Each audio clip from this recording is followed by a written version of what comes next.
Art reviews are in, and the scores are mixed. They're sort of all over the place. I want to be looking at sort of some of the bias that might be going on with this game. Are there things about it worth checking out? Many people look at a game like this and they say, hey, it's on Game Pass, but it's also $70. So where does that gauge your interest? I do think even with the mixed reviews, it's landing at around a 7.5 currently, even if you sort of take like the gamut of scores across the board, meaning I am sort of recommending people proceed with caution. I'm going to walk through why. I've got a lot of reviews to pull from here. I can't get consensus about this game at all.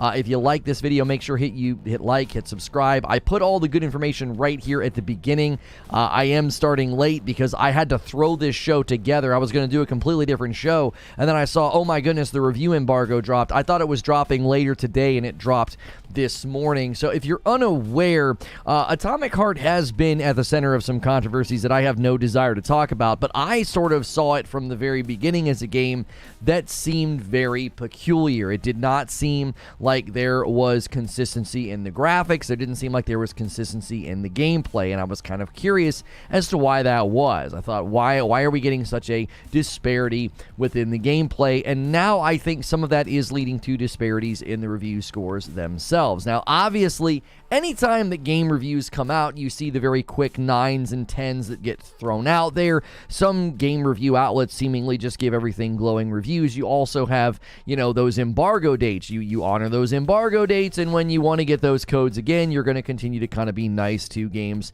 You may be, maybe you want to be known as a review outlet that gives reviews that are scored, well.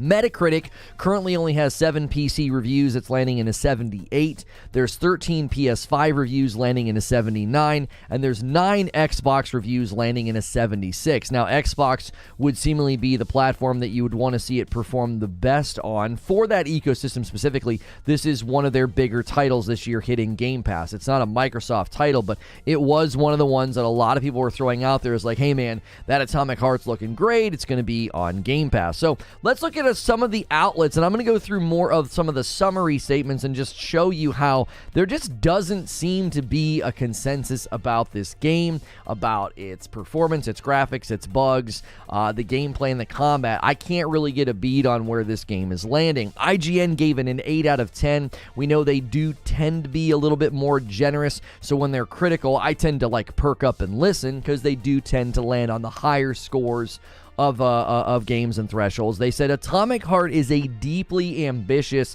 highly imaginative, and consistently impressive atom punk-inspired attempt at picking up where the likes of BioShock left off. Something is done with a lot of success. So it's saying that it did that with a lot of success. Now, it certainly makes missteps cheaply with an infuriating leading man and self-indulgent habit of using the same tired tropes that it tries to make fun of, but this stern, superpowered, and stringently solo shooter has worked its way under my skin despite these flaws. Atomic Heart didn't always blow me away, but it definitely has the ticker to punch well above its weight. I'm not really sure what they mean by punching well above its weight. It had, I'm seemingly a pretty good budget and a lot of marketing, and it really touted to be a pretty impressive game.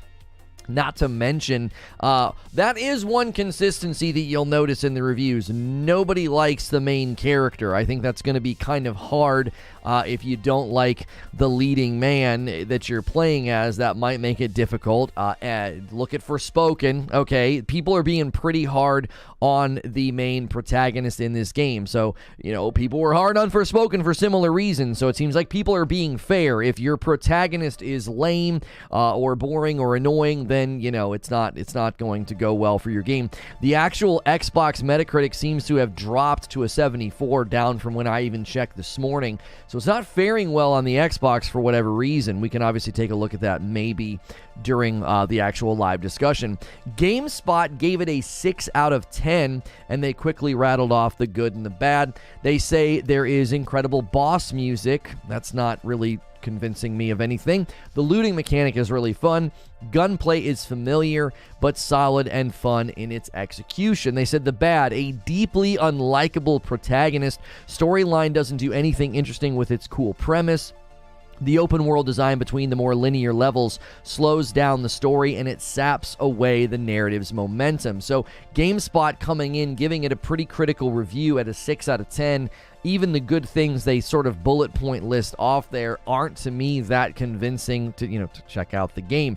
Push Square gave it a 6 out of 10. Now I'm going to put Push Square and Xbox Era back to back. Obviously, Push Square is Sony, sort of Sony-oriented platform, and Xbox Era is oriented around Xbox. I do think there's going to be some bias here. I think you're going to find Xbox-leaning outlets and platforms being very generous to this title because I think they see it as a win for the Xbox Game Pass. I also think when you play something on Game Pass, you might be less critical. You didn't spend $70 on this title, so you're not going to be looking at the bugs and the glitches maybe as critically as you might. So Push Square gave it a 6 out of 10. They said that the Facility 3826 looks great. It's a great Mick Gordon soundtrack, a lovely weapon design, and versatile ability system. Now, the negatives were it's a bit too long. I never really understand that criticism unless, of course, you're getting bored in the game. That sometimes is indication the game's not that good. Open world sections don't add much, so there's some consensus there that another review outlet that's going on the negative is saying, yeah, the open world's not that great. The writing is all over the place, and the protagonist is mostly annoying. There it is again. Nobody likes the leading man in this game. Now, Xbox Era gave it an 8.4 out of 10. This is one of the higher scores we're seeing. We are seeing some of, this is ACG's review, by the way. I thought he had some good gameplay, so be sure to check out ACG's review. Xbox Era gives it an 8.4. I'm seeing 8.5s and 9s. Those are the highest scores that we're seeing. Whenever I see 10 out of 10 on a game like this, I don't even bother reading the review. That's just somebody, I think, mindlessly giving it a thumbs up, man. Check it out. I don't really care to read reviews like that. Xbox Era says, looks great. That's a pro. That sounds a little generic, but they're saying, oh, it looks great. Now, I am seeing consensus that the game looks good. I don't think anybody ever disputed that it looked good. I was consistently concerned about performance because I saw visual degradation throughout the, the months leading up to launch when they were showing us gameplay. They said fun combat and an upgrade loop, intriguing and well-written story. So now we've got somebody saying that the story's well-written. We've got other reviews saying the complete opposite. So this review does seem to be at odds with some of the consensus we were hearing about the writing. Great music. There's another person saying the music's great. Lots to do. Now, the cons. They said bugs galore at launch. I'm not really sure how you can give a game such a high score when you say it has bugs galore. They're not saying there's some minor bugs. They're not saying, oh, there's a few bugs. They're saying there's bugs galore. Occasional balance issues. Can't clear the map after rolling credits. I never understand games that do this. One of my favorite games of all time, Ori and the Blind Forest, did this. The first time you beat it, you couldn't go back and clear the map. I think they fixed that later with a new game plus thing, or I think they just fixed it later and said, oh no, you can go back into your game. So that's a weird one. Not exactly a glowing review, right? Like bugs galore and some other fundamental problems with them. They're giving it an 8.4. Now, again, I continue to say I think some of that bias is going to lead people to give it a better score. If people play this on Game Pass, they might be more generous to it and say, oh, it's not that big of a deal. Now, if you had shelled out $70 for it, you might have thought differently. PC Gamer says that atomicheart seems like a great set of visuals trapped in a game that doesn't live up to them, and I'm left feeling colder than Siberian snow. So PC Gamer does not give it a glowing review. It leaves them feeling kind of cold. Skill Up does not recommend this game. He was pointing to inconsistencies as the reason why. I didn't get a chance to watch the whole thing, but I tend to almost always line up with his reviews, and he's landing on a do not recommend. Now, Twinfinite is one of the lowest scores we are seeing. They said despite what a promising combat formula as well as supporting systems behind when it comes to skills, crafting, and upgrades, there are also several equally frustrating aspects of it that hold the game back. The hope is that Mundfish is able to fix some of the more glaring issues post-launch, but right now it feels like a less welcome revolution and more like nuclear disaster. So they're not saying that it's necessarily a terrible game, but they're like, there's all these frustrating things that are going to need to be addressed and fixed. That is somewhat corroborated in some of the other reviews, that there's glaring bugs, there's bugs galore, there's issues, there's things that need to be fixed. So there's practically no consensus. Okay, usually when I do these review roundups, I get a general consensus. Like, when Hogwarts Legacy came out, there was a consensus about combat, there was a consensus about world size. Now, people will view world size differently. They'll say, too big, too long. Other people say, oh, it's amazing, I never get bored. So what you can come away from that is, oh, the world's big. So I think this game, you can conclude there is a lot to do, and it might take you a while to do it. The question is whether or not you're having fun doing it for that long. I think that's why you're seeing some of the reviews trends toward, oh no, it's too long, it's not enjoyable. Also, it does seem that the bugs and the graphical performance, we're not seeing a lot of consistency. However, we are hearing that on PC, when you run DLSS, it actually runs rather well. So I think consoles are where we're probably going to see some of the inconsistency in performance, while PC is going to be one of the preferred places to play this game. Negative reviews, or even the mid-level reviews, say that combat's very cliche, it's not inventive, it didn't seem like the combat won anybody over. We've got others saying that the combat is great. So again, it's going to be where you land on this style of combat. It's kind of got that BioShock vibe. It also kind of reminds me of some of the zombie games with the focus on melee. So if this kind of combat is something that you just drink up and love, you'll probably be right at home. If you were hoping with a lot of like innovation and creativity, you might not find it in here. Again, that doesn't mean that the combat's bad. It just might mean that you won't enjoy it depending on what you are looking for. While everyone seems to indicate that it looks great, even very high score reviews like the Xbox Error review said that there are bugs galore. Some reviews point to an empty open world or gameplay that devolves into long lines of robots chasing you. So again, you'll have to just sort of take that and think through what exactly type of gameplay were you looking for. I even noticed in some of the gameplay that was revealed,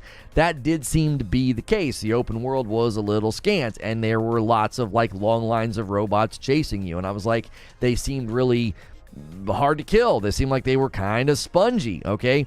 Everyone does seem to point to the graphics looking nice, but performance is sort of going to be a while, but I think a couple of days maybe before we'll see that Digital Foundry video. How's the consistency? How does it run? Again, DLSS on PC seems to be where everybody is gravitating toward.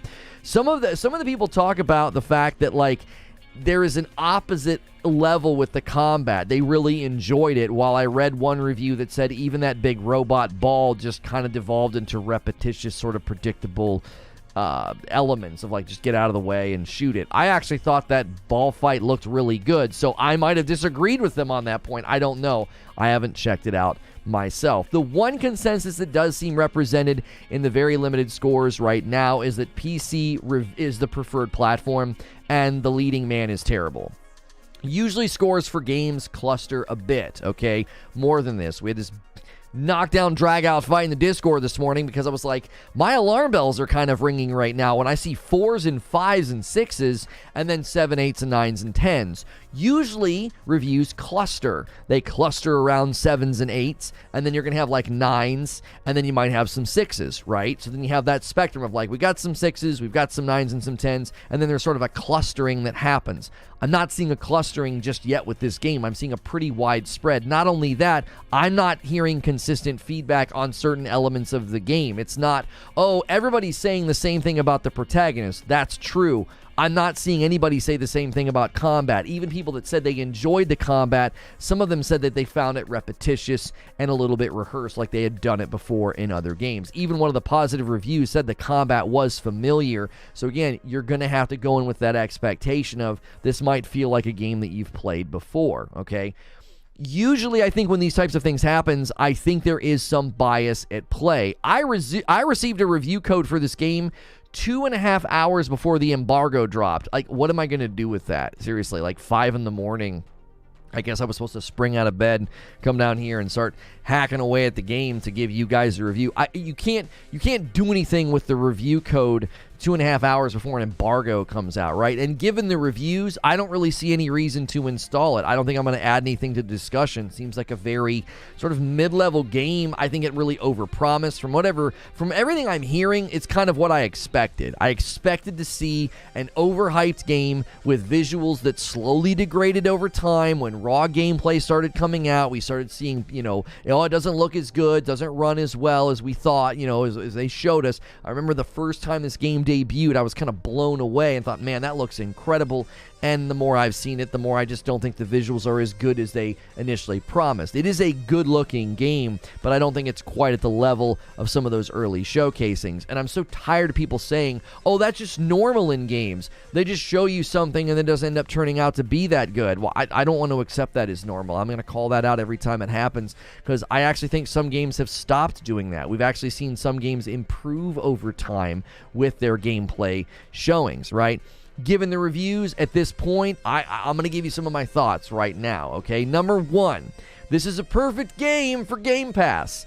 This is a perfect Game Pass game, okay? That sounds weird to say, but we recently did a Game Pass debate podcast with DocDark1985 and my man 30 and Still Gaming, and that was a theme that kept coming up, the types of games that are perfect for Game Pass, okay? Based on the reviews and the incredibly inconsistent feedback, I cannot imagine spending $70 on this game. I don't see the glowing reviews that you want to see when something walks out into the market and is $70, right? And we got into that debate on that podcast. Well, if it's $70, you can ask a lot of the game, but if it's on Game Pass, well, you didn't pay for it. So what can you really ask of the game? If it's mid-level, if it's a solid 7 out of 10 game, if it's a solid 6 out of 10 game, you can't really complain. You didn't buy it, right? So I think it's a perfect Game Pass game. I think people will play this for a couple of hours, have a good time, shoot some robots, and probably put it down. That doesn't mean that the game is bad, but I certainly don't think this game is going to really have the impact that a lot of us initially thought it was going to have when we saw some of that early gameplay.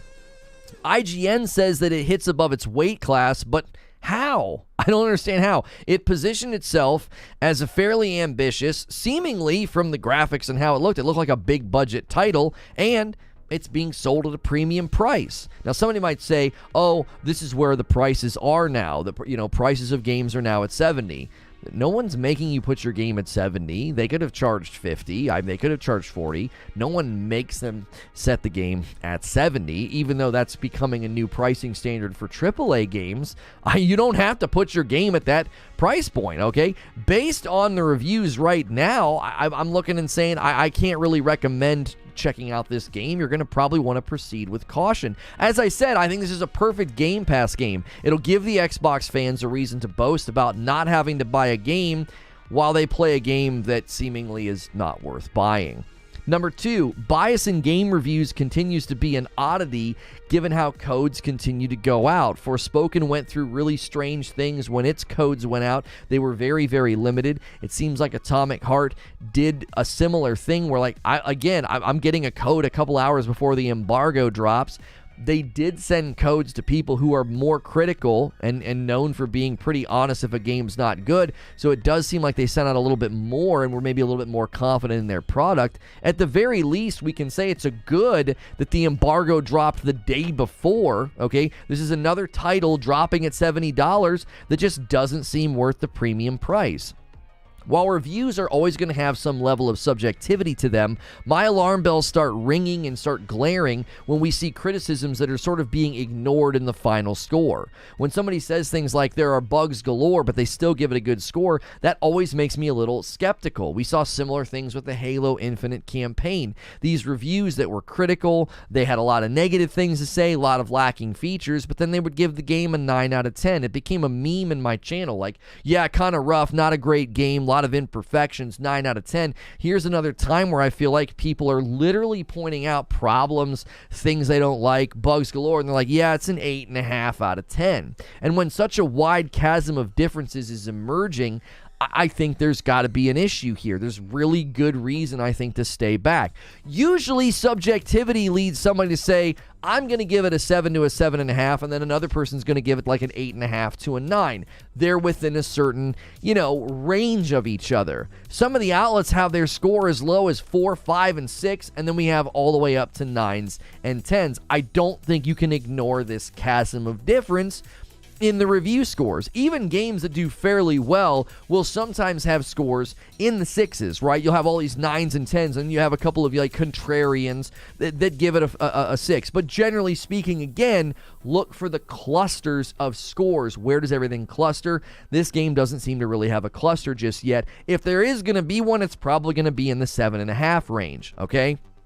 My conclusion is, at this time, given the price of the game and the inconsistencies in the scores, I would say proceed with caution. The pattern of big game launches with huge differences in scores is usually a game that lacks polish, it's going to lack quality, it's going to lack consistency. We saw this most recently with Forspoken. Game Pass seems to have landed another score on the board for the year, but not in the way that I want to see the Xbox platform land points. I think a lot of people are going to point to this as a victory for Game Pass. They're going to say, yep, another great game just hit Game Pass. We don't have to buy it, right? I think people need to be careful in defending Game Pass. If your constant defense of Game Pass is you're getting to play games that you wouldn't buy, you're defending the value of something with games that are apparently not good enough for you to purchase, which is just an odd way to defend something's value. You're constantly arguing for the stuff not being that great, which I find to be kind of strange.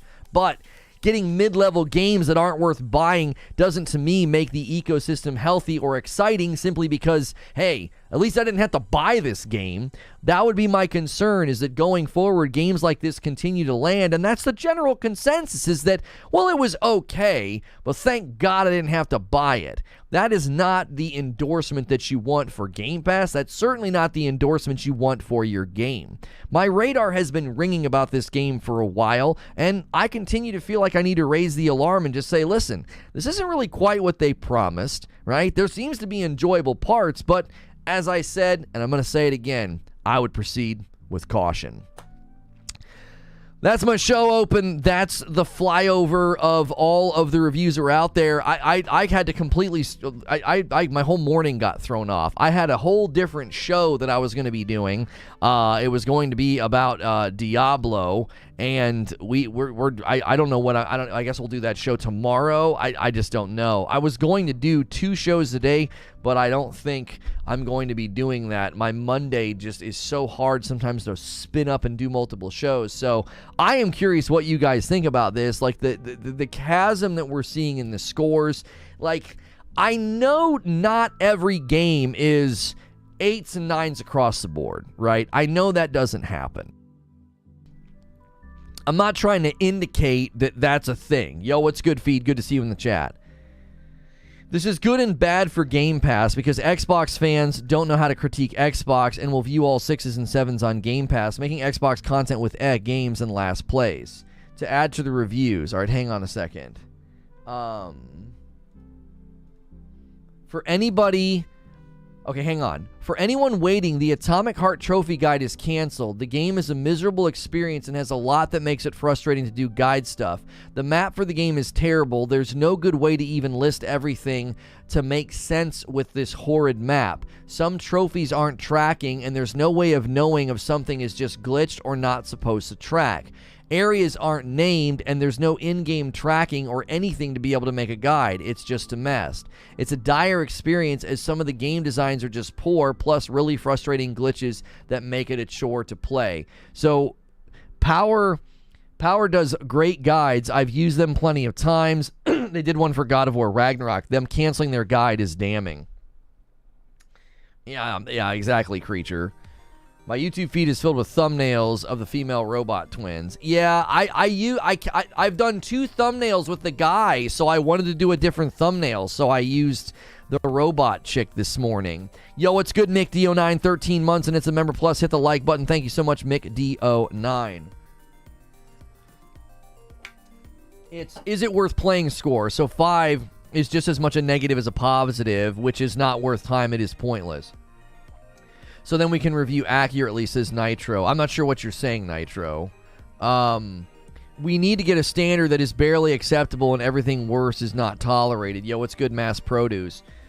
I mean, I don't know. What do you guys think? Like, I feel like this clear and very apparent bias in game reviews continues to be an issue. Yeah, here they just showed off some just abysmal performance here. This is in the IGN video. Watch this. Watch. So he turns here and just, oh my. That's on the Xbox, by the way. That's on the Xbox. He reviewed it on Xbox Series X. So that performance right there, whatever the world that was happening, that might be why the Series X is getting the lowest scores right now. Listen, these are review outlets. The community hasn't even descended on this, right? You haven't run anything like that, says 9 milli. I mean, listen, I'm not saying anything about the Series X. I'm just saying this is IGN's review, and that's where he played. I don't think the Series X is somehow a worse or inferior console, but, like, I would expect this game to fare far better on the Series X, right? I would expect it to fare better on the Series X because people are getting to play it on Game Pass over there. Yo, what's good, cowboy? Atomic Heart's the reason I'm signing back up for Game Pass so I can try the game, and then I'll play Hi-Fi Rush and some more High on Life. Oh, see, cowboy, you're literally putting on display one of the issues that, like, I tried to drive home on Friday when I was debating Dock and 30. It's like, that's what you're creating. You're creating an ecosystem of these games aren't worth buying, so I'll sign up and just try them. Now, I actually think Hi-Fi Rush is worth buying at 30. I do. I think it's a fantastic game. I think it's well worth the purchase. I honestly wish it would have only been available for sale, so the devs would have gotten to ride that, commercial success. I hope they get a ton of money from Steam. But, and High on Life. I thought High on Life was excellent as well. As long as you can get over the not safe for work elements, it's a pretty rough game. You're not going to want to play with kiddos around. But to me, it's like, that's the issue, is you're going to look at it and say that. You're going to say, well, I'll go over there eventually because, these handful of games came out that they don't look like they're worth a crap, so I'll sign up for Game Pass and just try them out. That, I'm telling you, man, that ecosystem, that's got to change. Here's Games Radar. This is Games Radar's conclusion. Atomic Heart lacks focus. It's a messy video game with big ideas and a desperate need for refinement and further optimization. This is perhaps best reflected in the decision to dilute the linear nature of the core campaign with a wide open space to explore. There's exceptionally little to see in this sprawling area, which is populated with a small set of repeating houses, one model of vehicle that you can careen into patrolling enemies, and an unwieldy alarm detection system that often leaves you battling waves of androids with little reprieve. Atomic Heart wants to be a lot of things all at once, and while the ambition is certainly commendable, Mundfish isn't able to execute its ideas with any consistency or clarity. There's that theme again. That it's not consistent, right? It's not a consistent game, right? Like, my Atomic Heart, review Roundup is diving into the Atomic Heart gameplay, player feedback. Like, that's the consistency, is that it's inconsistent. Do you think reviews are subjective? Of course they're subjective. I think that's the problem when we have these discussions, is like, people act like I'm saying something that I'm not saying. Like, I'm not saying, oh my gosh, there's a range of scores, this is so alarming, and then you gotta be like, well, game reviews are subjective, right? Game reviews are going to be across a spectrum of response. Well, of course they are. Like, that's not the point that I'm making. The point that I'm making is, even when games get subjective, widespread different responses of reviews, there's still some consensus. You can walk away and say, okay, the only consensus I have about Atomic Heart is it's inconsistent, people do not like the protagonist, and the music is cool. That's it. Those are the only three things I can confidently say, looking at all of the reviews that I looked at. To the extent that it's similar to BioShock, wide-ranging scores make sense to me. Those old games are certainly good, but you get opinions of 10 and trash and little in the middle. But even the opinions that are giving it low scores, they're not just saying, oh, it's trash because it's in some genre they don't like. They're talking about performance issues, optimization, bad game systems. There's a website that's not even going to do a guide for this game because the systems in the game are so poor. Right? They're literally saying I can't even make a guide. The systems, the map, it's so poor. I can't even do the things that I want to do that I typically do. Like this is somebody that commonly does review. I'm sorry, guides, not reviews. They commonly do guides, and they're like, nah, we can't do it. This thing is a dadgum disaster. The systems are unreliable. We can't pull anything up. We can't pull anything down and say, okay, here's all the lists of all the things you can do. Here's all the things that are getting tracked. That's not what's happening. Yo, could we get 30 more likes on the video? And guys, thank you so much for being here this morning. I hope you're enjoying the coverage. We did have to make a big shift this morning and pivot to this.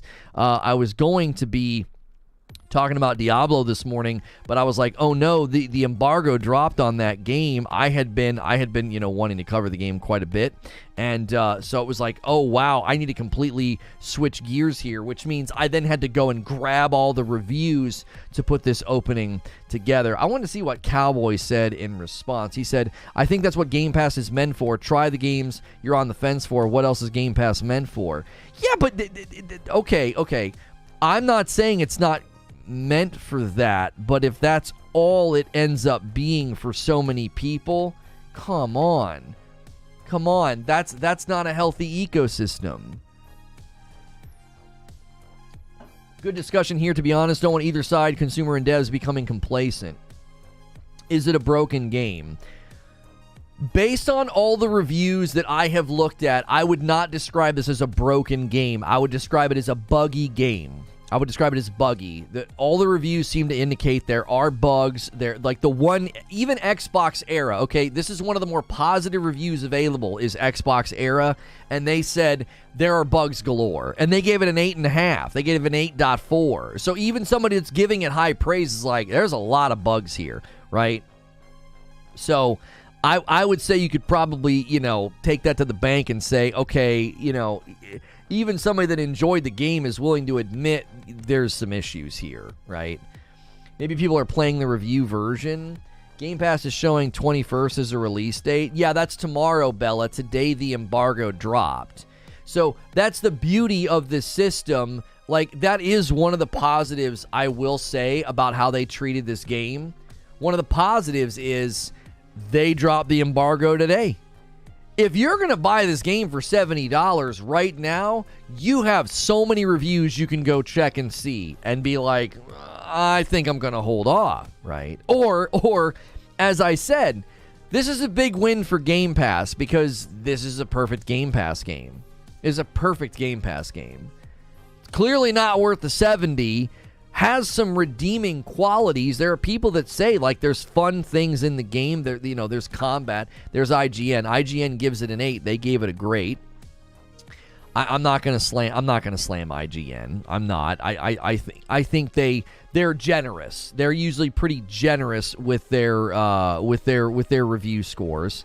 But I always include them. Because I think, if they end up being kind of critical, then that's usually something that you can say, oh, hey, you might want to pay attention, to this, and you might want to listen up if IGN's being critical. I do think they lean on the positive. This is going to be some footage from SkillUp's review that he put out this morning as well. So now a 7.5 is trash. I'm not saying anybody. I'm not saying that. I am not saying that at all. I'm not saying a 7.5 is trash. I'm saying the review scores are all over the place. They really and truly are all over the place. There is no. The only consensus that we have is that there is no consensus. Like okay, so when we did a review roundup recently of all the Hogwarts review, it was like there was consensus.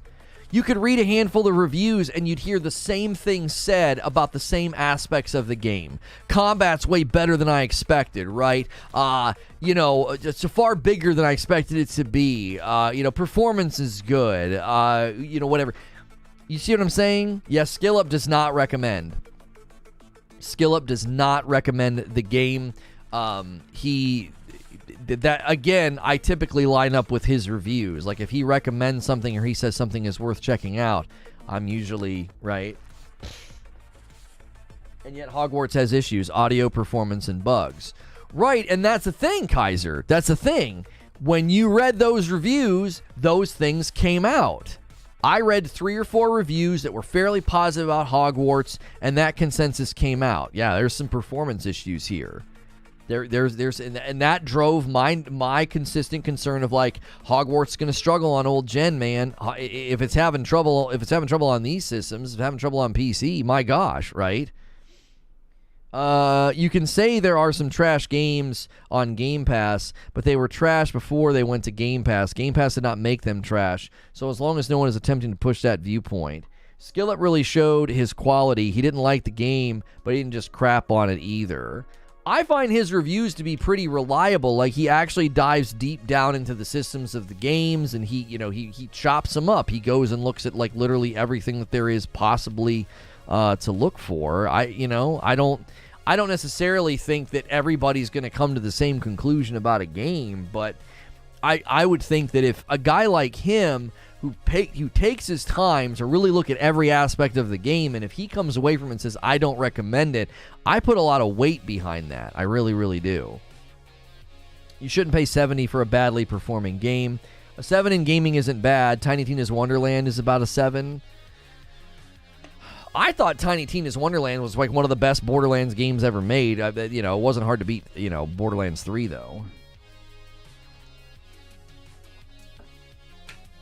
There's a difference between 40 FPS with the occasional micro stutter versus Callisto. Oh, yeah, Callisto had a ridiculous amount. Now, here you're seeing Skill Up show off PC performance. That is one consensus. You PC Master Race guys can put this feather in your cap. You can put this feather in your cap. This game seemingly runs really, really well on PC.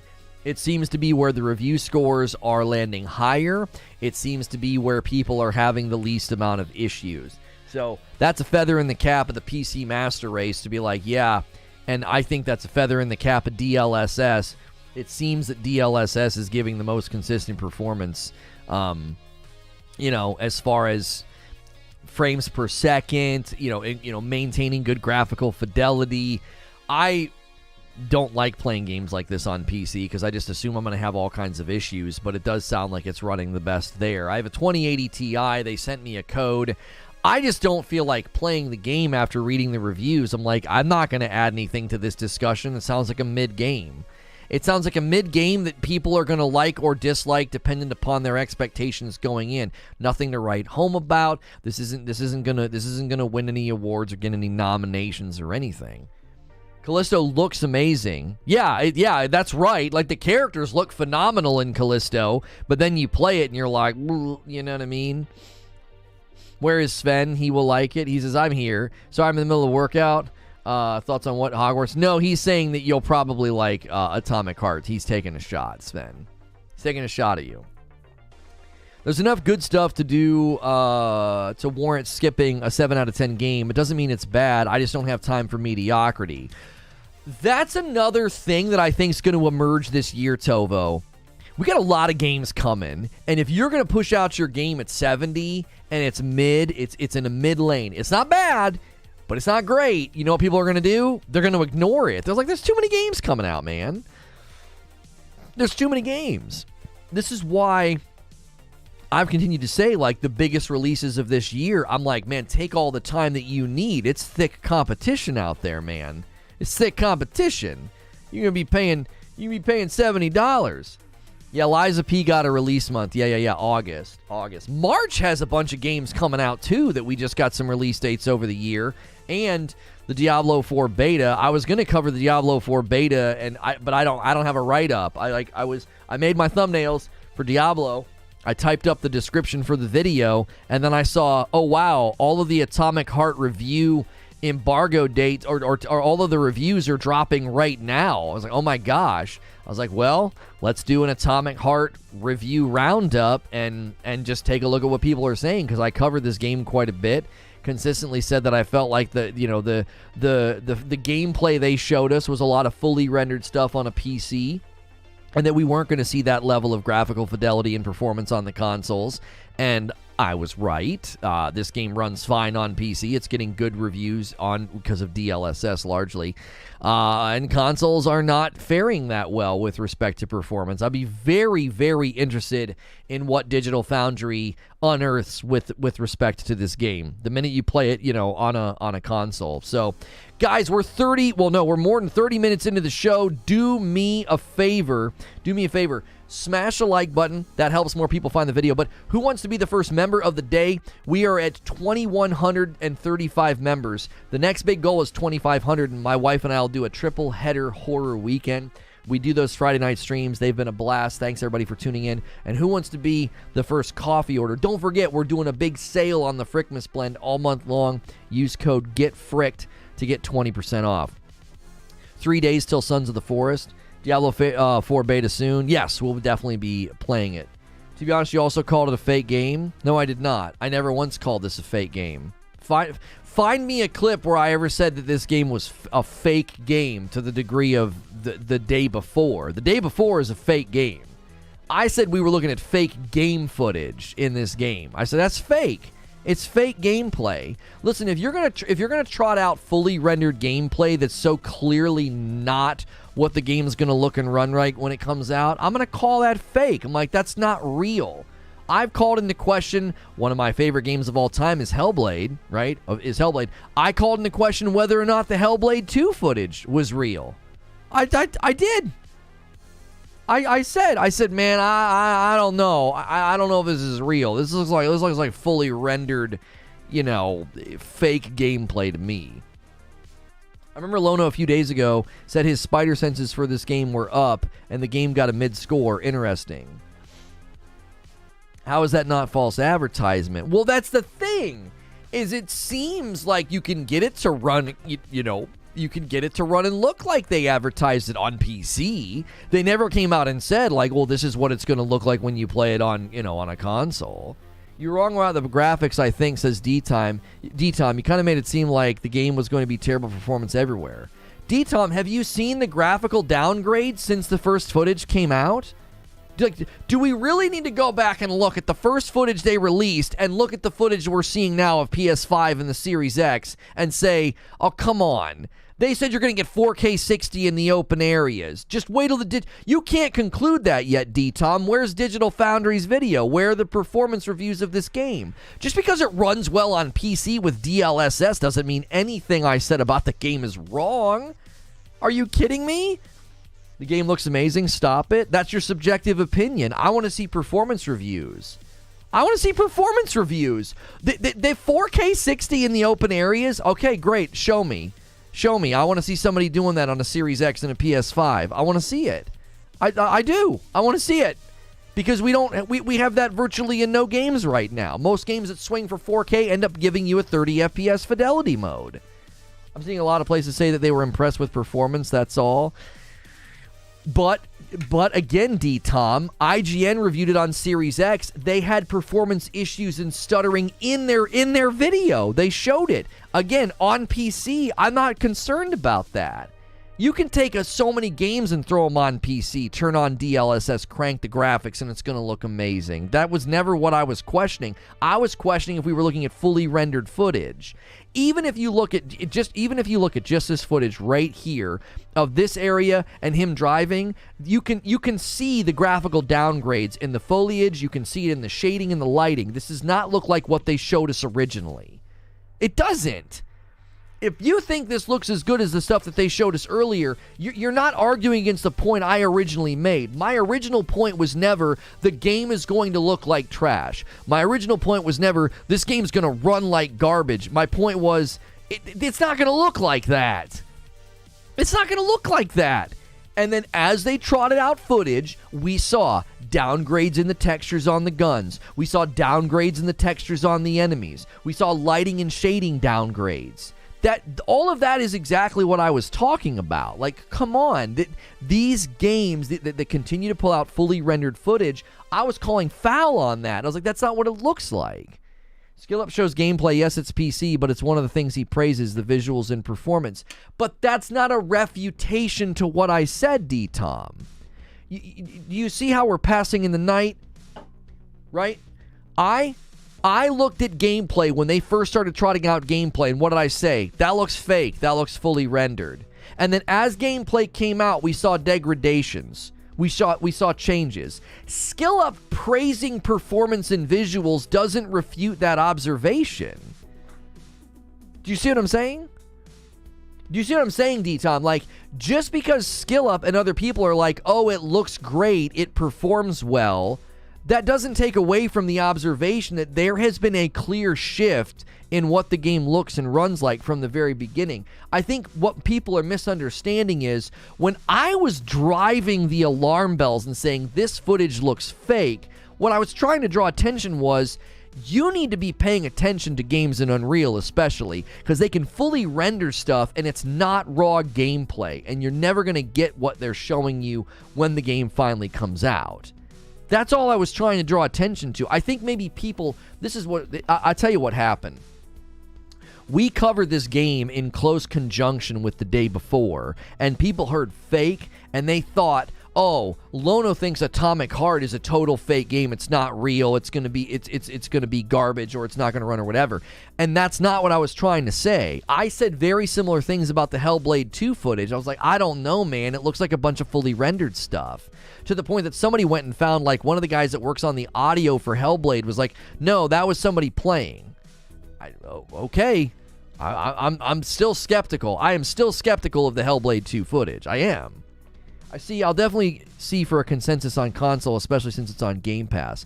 Right, like, I think maybe the power of DLSS is going to make some of these conversations really difficult, because you can throw a game like this on a PC, crank everything to the moon, turn on DLSS, and get great performance. That means nothing for PS5 and the Series X. That means nothing. And that's going to make these conversations confusing, because you're going to be like, well, I read 2 or 3 reviews. They were all glowing about graphics and performance. Were they on PC? Did they have DLSS? Did they have a pretty good video card? That's going to be a huge impact on their experience of the game. You know how we are careful about pay to win? We need to be careful about fake. I would say that's true, Zubair. That's a lesson learned. I should have been like, the gameplay is fake. The gameplay's fully rendered. Or maybe just start drawing a distinction between the day before is fake, right? Even this footage right here on his PC, right? I don't think this looks as good. This does not look as good as the initial stuff they showed us. Especially if you look at the ground, if you look at the textures on the ground and the textures on the wall, even the shadows, it just doesn't look as good as the first stuff that they showed us. And I think it's because the first stuff that they showed us was fully rendered Unreal Engine stuff cranked to the max. Everything's crisp, everything's smooth. There's no blurriness. There's no jagged edges in sight, right? That's always a little peculiar. It's like, come on, even on a PC, you're going to have some jagged edges or some blurring or some fuzziness. That's just the nature of games. They can't run and look like that from moment one.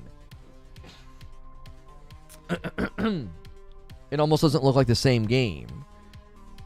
That's what I mean. Like, I can't be the only person that sees that. I have no reason to hate on this game. I don't have some agenda at all. I even said that I actually think the game getting mid-level scores, I don't like that for Game Pass. If this game would have come out and been a triumph and been 9s out of 10s and got all these nominations and stuff, I'd have been like, that's a big win. That's a big win for Game Pass, because that's a game that you get on your service to act as if, like, hey, man, look at the value. Big AAA titles landing on Game Pass. But I don't think it's good for Game Pass to have games landing on it that basically are, it's a value point because the game's not worth buying. Like, I don't think that's a good value point for your subservice. I wouldn't say it doesn't look like the same game. Okay, obviously when we say it doesn't look like the same game, we're being hyperbolic to represent the point that it looks dramatically different, at least to me, right? It looks to me it looks dramatically different, because when I first saw gameplay, I was wowed to the point that I said, did you guys see that? Did you see that dynamic damage on that guy? And now I'm watching, I'm thinking, it looks fine. Like, it looks good. I'm not seeing anything. This was some of the combat criticisms I saw in another review, that sometimes you end up in really frustrating situations with just like a long line of robots, and that boss fights tend to devolve into lots of circling and dodging. Yeah. Some of that's not on the devs. I'm not willing to criticize a developer about boss fights in first-person shooters. I think boss fights in first-person shooters are challenging. They tend to devolve into circle fights. They tend to devolve in just circling the boss and just dumping rounds into them. I think first-person shooters are kind of having, you know, they're kind of having their ceiling moment of like, how much more can you do in a first-person shooter with boss fights and stuff. I wonder about old gen performance. Oh, that's right. Didn't this land on old gen? Yeah, have we seen any feedback at all about atomicheart gameplay on old gen systems? My gosh. If it's already having performance complaints on Series X and PS5, and you gotta use DLSS on a PC, I'd be a little worried where it's gonna land on those old gen systems. Without adding mechanics, what can you do in an FPS boss fight? Pretty limited setting. Right, you almost have to either give me something in the room, give me third-person perspective, something. Guys, it's a Monday, and we're kicking off the week strong with a ton of people here, but we got somebody's got to pop the seal on the member goal and pop the seal on the coffee orders. We don't have one of either right now. Who wants to be the first? Get things rolling. We've had an amazing push lately. February is going to be the month to unlock all those big streams for members, so make sure you guys are adding those up. Especially, listen, don't rely on gifteds. If you can afford to jump in for $5 a month, become a member. Why would I become a member? Extra content behind the scenes, members-only Discord. What did Russell say? It was obviously gameplay from the future remastered version. That's what it was. There it is. I was like, I think that's the longest airtime I've ever gone at a stream without having some member pushes. Let's see it. Hey, these are some names that I recognize. Slave to the System, Reckless Gambit, VCOM, The Legacy, and Whiskey Neat, all snagging a membership, getting us started on a Monday. Thank you, Terminal Stupidity. Guys, make sure you guys say thank you to him, and make sure you get into the Discord. El Analista de Beats. All right, so we got a video. We've got a video from that. It's like Digital Foundry. Doing a breakdown of the graphics here. Hang on, let me refresh my history. atomicheart, PS4, PS5, PS4 Pro comparisons here. So it looks like FPS wise, I'm seeing, okay, so you're going to get a flat 30 on the old gens. You are. All right. He's getting flat 30 on PS4 Pro. Right? I'm not seeing any major dips on the PS5. He's not putting on the screen what are there modes, like performance modes or anything like that in this game? Can you not change the performance mode?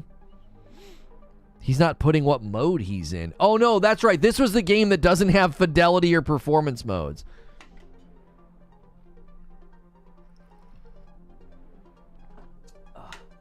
Please remember that 3,000 gets another Just Dance stream, but 3,500 gets it in leotards and leg warmers. That's right. Yeah, if you guys want another Just Dance. Oh, there's only one performance mode.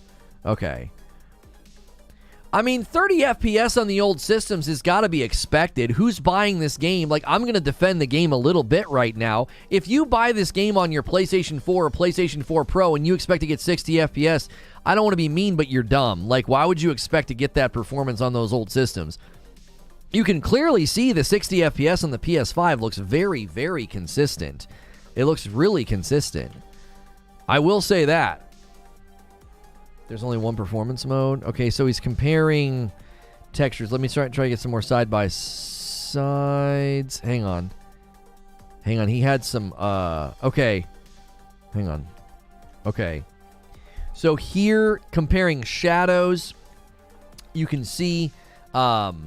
Again, over here, I'm not trying to be nitpicky, but these shadows and this level of detail, this is a pretty big downgrade from what they initially showed us. Now, you can obviously see on the PS4 and the PS4 Pro a blurring effect that takes place, right? You're just going to lose detail in the world. You're going to lose details on the trees and stuff. Like, that's totally expected. Again, I don't think this is an indictment, like, at all. Why does the PS4 Pro look better? I don't think it looks better. In what regard does it look better? There's less detail. It's got like a blurry look to it, right? I think the Lady Robot is bugged. We need to watch that back. Oh, stop it, Hilly. All right, let me try and get some more side-by-sides for you. Yeah, so here, he just takes a look at animations, right? Oh, now he's looking at textures. Obviously, if you want to watch this whole video, it's El Analista de Beats. Oh, wait. Particles. I mean, you're obviously getting way more frames in the particles, way more frames in the particles on the PS5. That's not surprising, like, at all. Not in my monitor. There's a haze on the PS5. Maybe it's a preference thing. PS5 kicking butt at 60. It gives me heavy security breach vibes. I'll make you a deal. 3,500, you do the costume. But if I can get you to 3,510, you don't do the costume. Did he say Feliz Navidad? No. El Analista de Bits. El Analista de Bits. Thank you very much. That's it. El Analista de Beats. Like, that's probably how it's pronounced, I'm assuming. Like, I don't know. I'm not an expert, but that's how I've always said it. That's a great channel to check out. They do a very good job. They do a really, really good job with these videos. They tend to get them out faster than Digital Foundry. And they give you, like, really, really nice comparisons. So you can see here, reflections. Honestly, they're about the same. They're about the same. It translates to the bit analysts. The bit analysts. There you go. Yeah, I don't think the reflections were that noticeably better or worse there, like, at all. So here we're going to take a look at resolution differences. You can see, I think, the noticeable drop because you're at 1080 on the PS4, and then it's 2160/30. The dynamic common resolution result here, because it's constantly changing, was 1728 on the PS4 Pro. And then this year, dynamic resolution, interiors 2160, outdoors 1800 to 1620. So in order for them to pull off their 4K 60 in the open world, which this is a little bit of a pushback on what they claim. They said 4K 60 mostly in the open world and interiors. It looks like, yeah, okay, you're going to be getting 4K 60 interior, but you're not going to be getting it exterior. It's going to be dropping the resolution, which I will give them credit. That's pretty impressive. The fact that they're able to do a dynamic resolution that lands in the 1800s to the 1600s and maintain that 60 FPS. That's actually pretty impressive. I would say that is a testimony to them leveraging the Unreal 4 engine very, very well, right? I would say that's impressive work. I had my doubts, and again, we'll see about consistency and bugs and performance, but at first blush, it seems like you might get stutters and hitches, but they're maintaining the frame rate and resolution that they said to a certain degree, right? Like, you're never going to get flat 4K 60 on these rigs, on these consoles, right? You just aren't. You're not going to get those. So I'll readily concede that. If you were looking for them to make good on that promise of 4K 60, it seems that they're doing a pretty good job of it with the Unreal 4 engine. So maybe some of these games that have upgraded to Unreal 5 are either going to take longer or, you know, I don't know. Maybe they're going to encounter more problems. I'm not sure. Will you be playing it? I don't really have any plans of playing it, no, because I'm not going to be able to add anything to the discussion. I just don't think so. Here, we're looking at draw distance. I think it's pretty clear that there's just obviously better draw distance on the PS5. If you look at the trees, you got to look all the way out here on the hill line. This obviously thins out, and you lose a ton of stuff. And this stays the same on the Pro. But then when you come to the PS5, there's just way more stuff in the distance. The shadows are still present. You know, there are even, I think there's even some of the bushes and things that are actually being drawn. Again, I don't think any of that is a problem. I think draw distance, you know, getting toned down on the draw distance getting toned down on a PS4 or a PS4 Pro is to be expected. Here you can see there's rain effects and water effects on the glass that are completely absent on the PS4 and the PS4 Pro, just not there. There's rain distortion and drips and drops on the glass, not there at all on the older systems. The game comes out tomorrow.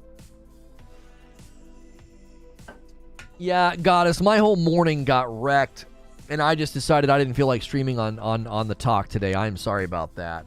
I had to throw this stream together because I was going to do a Diablo stream, and then all the review embargoes dropped, and I was like, oh my gosh! I was like, holy moly!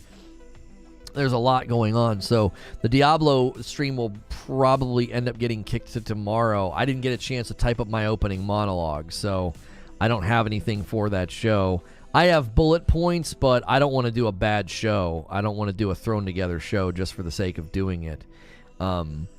Here again, we're going to get some frame rate comparisons, which understandably, you know, you're going to see those lower frame rates on the older systems.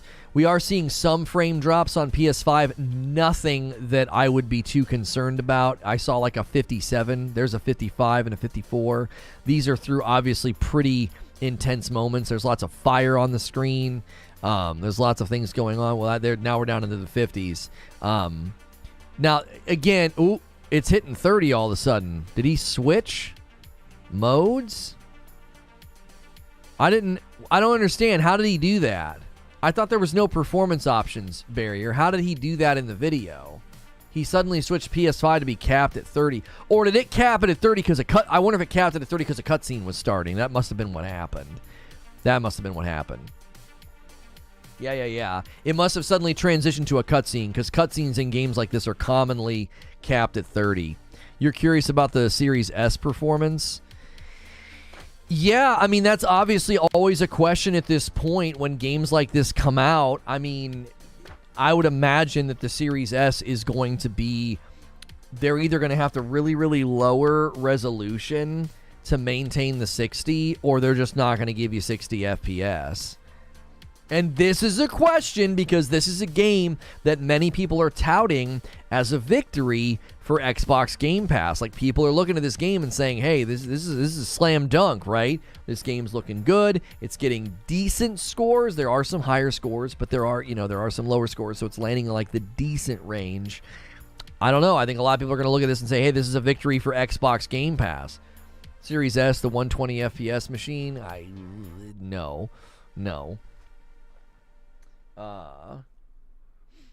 You took that flight too. Playing now with location change. You took a flight to New Zealand. Yeah. Slam doink. I mean, like I said in my show open, and I don't mean this as a slam. I don't. This is a perfect Game Pass game.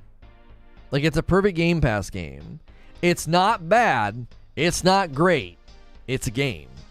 And so you can, and see, this is one of the concerns we've had with Game Pass is it's going to become a funnel of product rather than a funnel of excellent games. We have a product. We have a game that has come out that is getting scores as low as 4s and 5s and scores in the 8 and 9 range. That to me tells me it's probably not going to, get a ton of awards or nominations. It's a game. It's a game that, depending on your preferences and how you read the reviews, I think is a proceed with caution at this moment, right? It's one of the games of all time. That's right. That's right. It's subjective. Right, but all games... See, this is what happens with game reviews, okay? This is what happens with game reviews. If you point out that a game is getting a broad spectrum of scores, people will say, well, yeah, it's subjective. Of course. Of course they're getting a broad spectrum of scores. Of course. Here's the thing, though.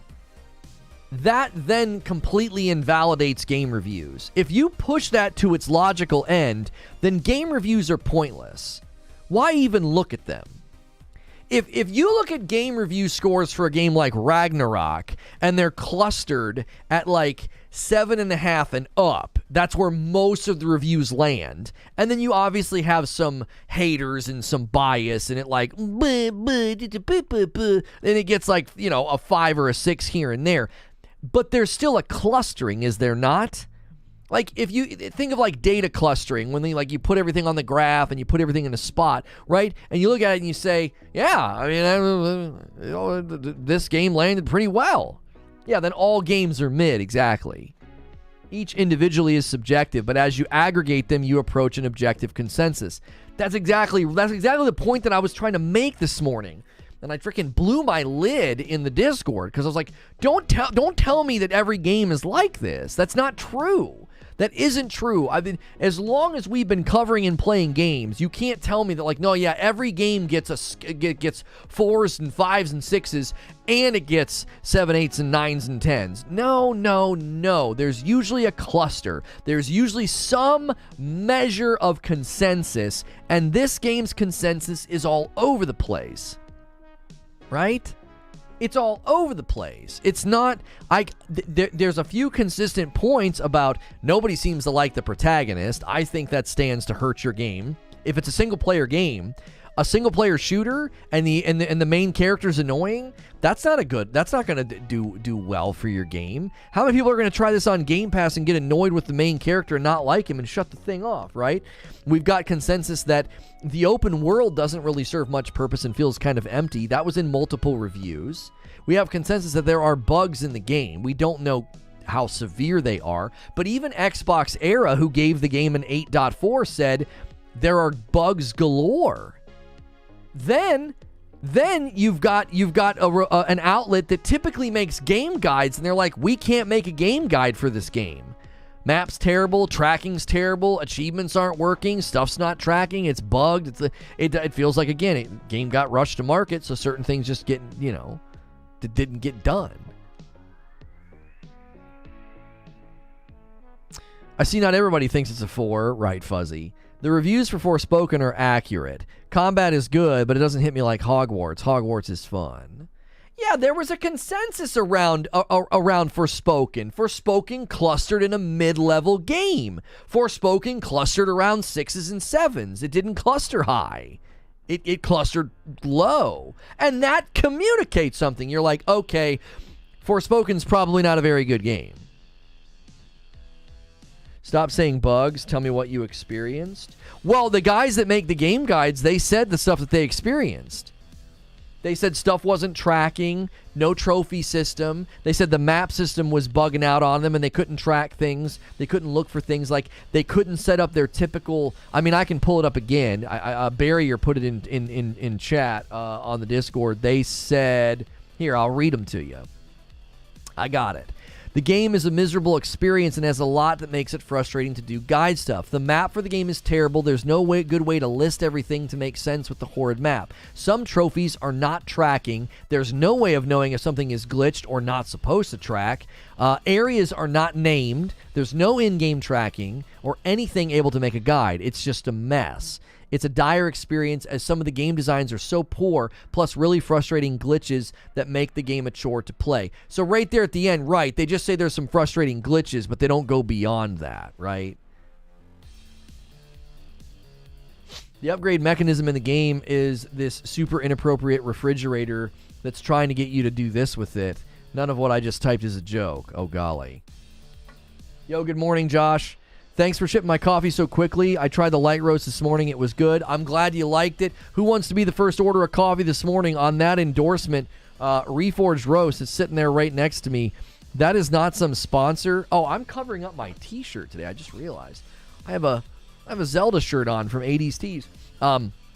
My shirt and my glasses are from sponsors, and if you want to support those, get blue light blocking glasses or get a cool t-shirt, you can always use the glasses or the shirt command or the links below. But the coffee is not a sponsor, and we're doing a big sale right now on the holiday blend, so check it out. And thank you for saying that, Josh. Mr. Matty Play says that once one glitch he had, he used resources to craft health things, and then he went to use them, and they weren't there. Okay, there's one. There's another one. That's a gameplay glitch. That means you lose that stuff. It's hard to overlook stuff like that. Atomic Heart is free on Game Pass. On PC, I gotta pay $60 for it. I'll pass then. Are you ever going to try and do Keurig cups for the coffee? No, you can use reusable K-Cups from Amazon. We have a K-Cups command. I will never be doing K-Cups. You're not lying about the coffee grounds getting into the Ziploc feature. They really should engage those before sealing. I know. I don't know if we can provide that feedback for our next order and be like, is there any way to, like, put the coffee in, seal the Ziploc, seal the bag, so that the grounds don't, in shipping, get thrust up. Sometimes I shake the bag like crazy and try and seal it for you guys, but my gosh, that's tedious. Like my fingers were sore the one day because I did it to like 30. I did like 30 freaking bags, and I was like, okay, that's enough. Love the shirt, thank you. Glasses sponsored by Ford. Ford? No, they're sponsored. Is that like a grade school? Are you calling them headlights? Is that supposed to be a slam? Really? About glasses? I don't know if I've had anybody make fun of me wearing glasses since the 4th grade. Anyways, they're from Gamer Advantage, and you can use code LONO to save money over there, and it does support me. To be honest, the only way I see reviews being honest is if the community is honest first. It took a few weeks for people to let reviewers actually say High on Life wasn't that funny. But again, I don't know. True Shinobi. Comedy is so subjective. I laughed out loud multiple times at High on Life, and I did not expect to laugh at that game. I thought I'll laugh at the knifey guy once. I laughed multiple times. I thought High on Life was funny. No, it wasn't a slam? Okay. What did you mean then? Glasses sponsored by Ford? Yeah, again, and comedy's subjective. Like, you and I can both watch a stand-up comedian and come to very different conclusions about whether or not the stand-up comedian's any good. Do you know what I'm saying? So I have a hard time being like, oh yeah, it took people a couple of weeks to admit that High on Life wasn't funny. There were reviews day one that said it wasn't funny, Shinobi. I don't think anybody waited. There were people day one that didn't like it. They're like, it's annoying. I don't like it, you know. Within the realm of game reviews and subjectivity, I think this is a common pushback. A common pushback is the minute there's a negative consensus, or like this morning, the reason we had the big debate in Discord is I was like, there's a pretty big spread here, and that makes my alarm bells go off. Now, I wasn't saying that the big spread was like, it meant the game was terrible, it was some insane outlier, this has never happened before in the history of video games. My point was, this is an indicator that there's probably some issues here. There's probably some problems. If I see a game getting 4s, 5s, and 6s, and then I see that same game getting 7, 8s, and 9s, I'm like, okay, probably not a great game. I don't see great games getting score spreads like that. I don't, right? Lono, why do I always see PlayStation ads on TV but never for Xbox? I'm not trying to start none, just curious. Probably just different market returns. Like, Xbox probably spends their money elsewhere because they find they get better returns in other markets. I don't know. I don't watch television, so I couldn't tell you. Cancel Brigade's going for the dude that voiced the gun. Good luck with that.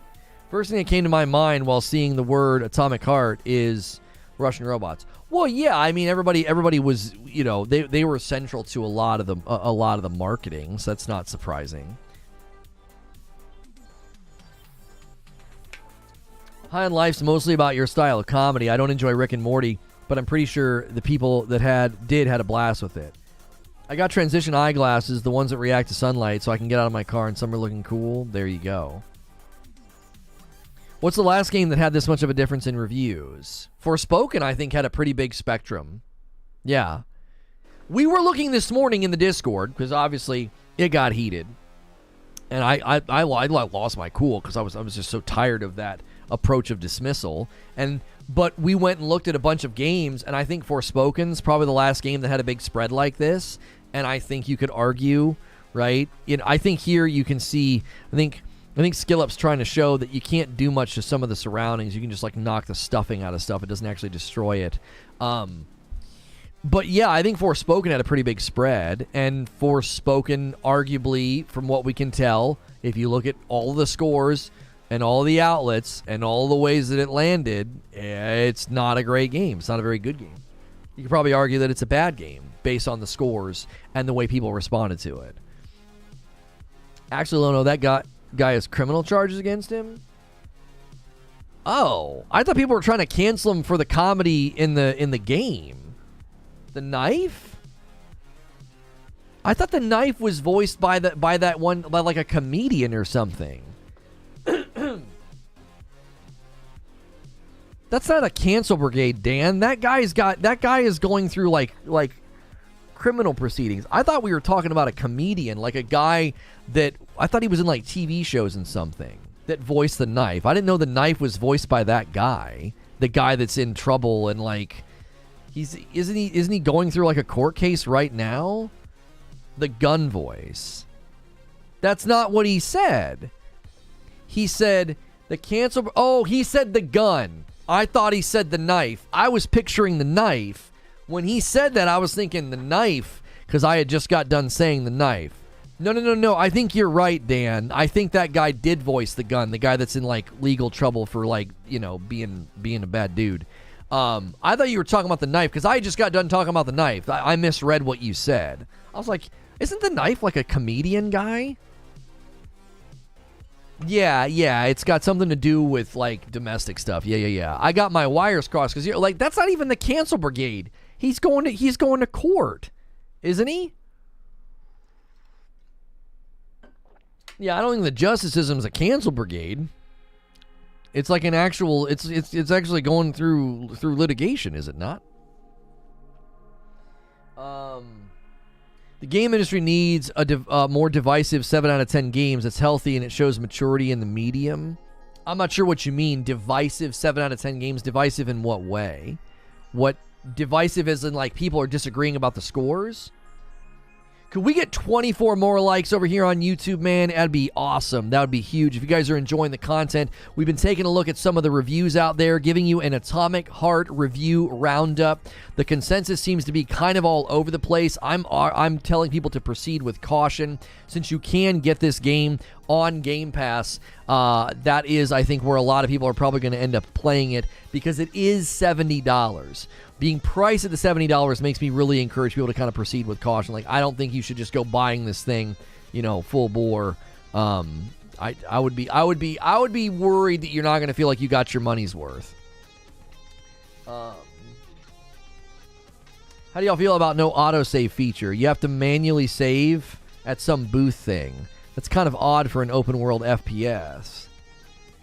Yeah, I would say that's odd. Yeah. I would say that's odd. I don't necessarily think. I mean, yeah, not auto-saving is weird, especially in an open world game. So, like, if I forget to go to some station, does it tell you that? Does it, like, super blatantly tell you that at the beginning so you don't make that mistake of, like, you go play for a couple of hours and forget to save and lose all that progress? Like, does it make it very apparent that, hey, you got to come up to this thing and save it or you won't have any progress saved? You need an ink ribbon for the typewriter. I'm not sure when it tells you that. I don't trust autosave. I always manual save. I definitely manually save at the end of a play session, but that's not the same as needing to go to an actual location to save. That's a little bit different. That's a deal breaker. Good Lord. What is this, 2003?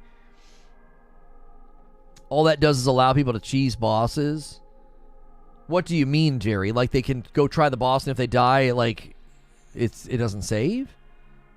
Devices as in someone will love it or someone will hate it. I think it's good that games create that dynamic. It makes the medium more interesting on an artistic level. I don't think I disagree with you. I think when it comes to like Atomic Heart gameplay, I think it is going to be a divide. I think there are going to be people that are like, it's a pretty game, it's a fun game. Yeah, I'm enjoying it. You know, and then there's going to be other people that are like, no, it's mid, it's boring, it has performance issues, it doesn't look that pretty. Like, let me approach the graphical downgrade. Let me approach it from another angle, right? Let me approach it from another angle. In the realm of graphics, I've had a lot of people say this, right? I've had a lot of people do this. They tell me that you shouldn't care about graphics. Graphics aren't that important. I get told that regularly. Here's my issue with that pushback, and here's my issue with that claim. There are games that clearly walk out into the market and they say, look how great our game looks, okay? So they initiated that conversation. The first time Atomic Heart showed up and started showing us gameplay, they really, really drove home just how pretty the game was. So you put that in my mind, you put that on my radar.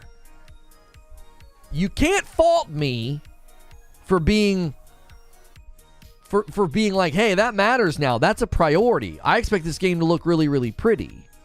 Imagine the first time that we saw footage for... I'll give another example. Yeah, some of this footage that I'm showing you is from SkillUp's review. People in chat are saying his review was very fair. He does not recommend it, so feel free to check out SkillUp's review. I'm doing a review roundup, so I've not listened to his review. I've just kind of shown some of his gameplay here and there.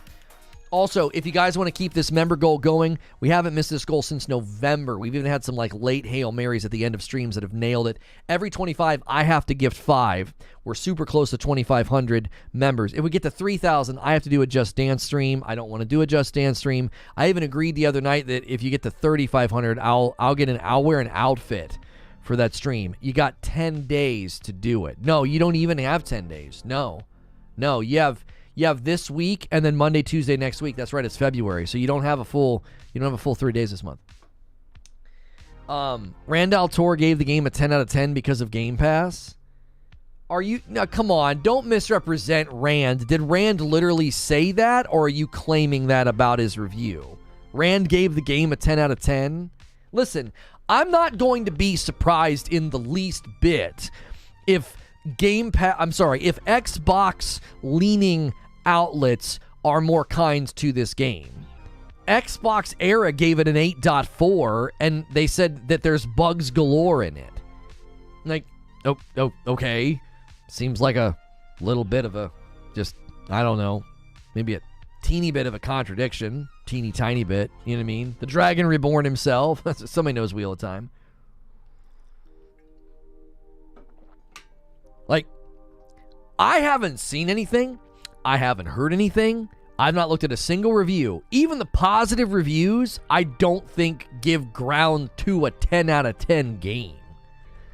I've not seen or heard anything yet that makes me think, yeah, this is a 10 out of 10 game.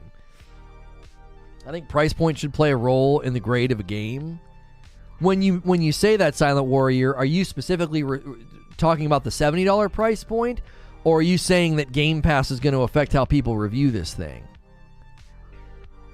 Like, do you think Game Pass is going to have an effect here? Dreamcast guy loves it, but he mentioned it being buggy, but he also gave it a 9 out of 10. Dreamcast guy gave it a 9 out of 10? He loves it. He mentioned it being buggy, but he also gave it a 9 out of 10. I mean, I need to know what the bugs are. Everybody's saying it's buggy. Everybody's saying it's glitchy. Maybe, I mean, Matty Plays literally said he lost materials trying to make something. How often is that happening? Like, how often is that happening? Like, is that if that's happening a lot, then isn't that I don't know. If it happened once, then I could overlook it. That's the question. Everybody's kind of throwing out bugs, glitches, you know, etc.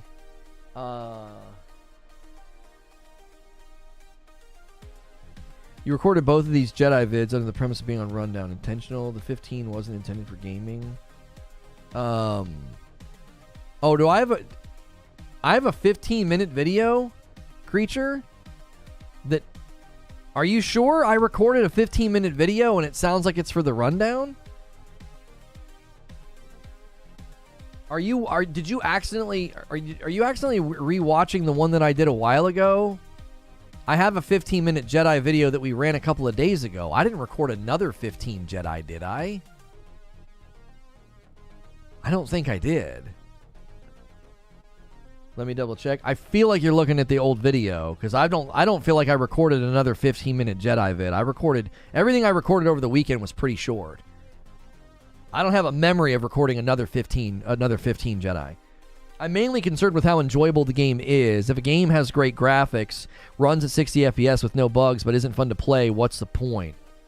Well, there seems to be mixed feedback on the combat. Some people say it's amazing and really, really fun. Other people say it's a lot of backpedaling, a lot of lines of robots just kind of chasing you.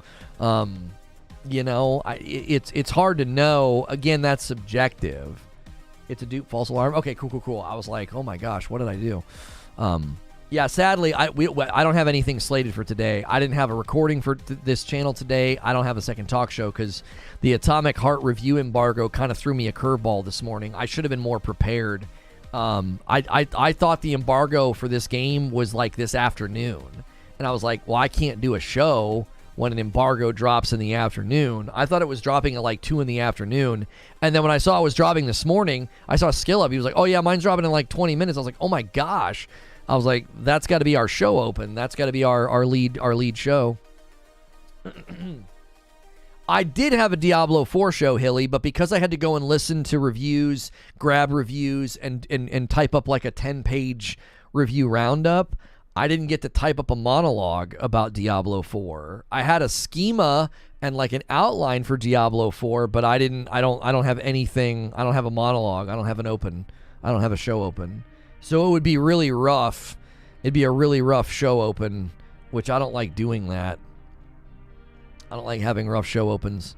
I feel like the show opens are super important. Yo, Rob V. I was just wondering. I was like, oh, are we going to hit this goal today? 10 out of 25 members on the day. Guys, thank you so much, man. I promise you, I believe it. I believe we can hit big numbers this month. We've got this week and 2 days next week. Raven Snags won TSMI, Tony, Skylar, Tipton, and Riley. You guys all got a gifted member from Rob V. Make sure and thank Rob V. Let's get a little member train going here. Let's hit this 25. I'll give some 5. Let's hit some of these milestones. We're close to 2,200. 2,500. We'll do another triple header horror game weekend with my wife. Creature's been crushing the really cool thumbnails with my wife and I on them. We don't need an afternoon monologue. But I want a monologue at the front end of the video because when people click on the video later, my past broadcasts sometimes get between 1 and sometimes upwards of 3,000 and 5,000 views after it's not even live. I want the front half of the video to be full of value. I don't want to like bunt and be like, derp, like here's a rough start. And I guess we could play Hogwarts. I have everything typed up in a thumbnail for Hogwarts. I guess we could do that. I'd have to move the PlayStation in here and see how that gameplay goes this far out. We haven't tried that. We haven't tried gameplay this far out. So we are okay with Diablo pricing, or are we still trying to gauge public opinion? Just boot up the show and the cinematic. Plus, you can put it on the Dungeon channel. It'll be on the Dungeon channel anyway. Yeah, anything we do over there, I would have had to record that. I haven't even done that. It's super hard for me. Sometimes my Sundays are ridiculously full. They're just ridiculously full. Like my Sunday yesterday, it left me no room to get anything done for today. I tried to record a bunch of videos on Saturday because IGN FanFest was cranking out vids and cranking out announcements, so I made a bunch of vids for Creature. And then Sunday hits, and, like, I have no time to come down into the office. I'm just too busy. Yo, Casey gets a gifted member from Zinthos, taking us to an 11. You guys know you can gift one member. You don't have to do the big gifted bombs, right? You can do one at a time. Help us get there one at a time. Get a little train. Yeah, my PSVR 2 arrives in 2 days. I don't get mine tomorrow. Cheers, Lono. Been in meetings, but did Digital Foundry Hogwarts video come up yet? I'm not sure. Yeah, I'm not sure. Did someone say Atomic Heart's going to have a 6-hour cutscene? Yeah, I don't know. I thought that was a meme. My PSVR 2 tracking still says label created. Well, that's a little worrying. You're not going to get it on time if that's the case. 9milli says the game does autosave. So are people incorrect, 9milli? I don't understand. Do you have the PSVR 1? No, I don't have the PSVR 1. Yeah, I thought the 6-hour cutscene thing was like a joke, like a fake thing.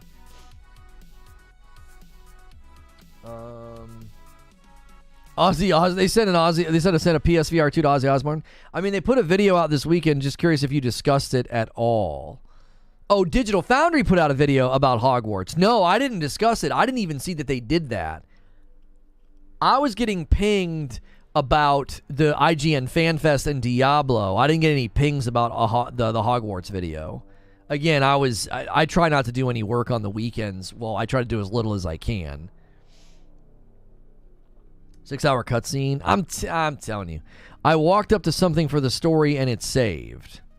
9milli, are you talking about the thing that they were talking about? Like you have to walk up to something for it to save. Barrier said that multiple reviews were highlighting the fact that, like, it doesn't just autosave when you're in the open world doing stuff. You have to physically go to an area and have it saved. Is that what you're talking about?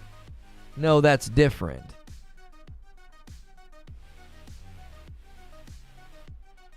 The cinematic is important as it puts your character in the cinematic. Very important for a looter shooter. And interested what you said about the problem not using an existing character for seasons was interesting.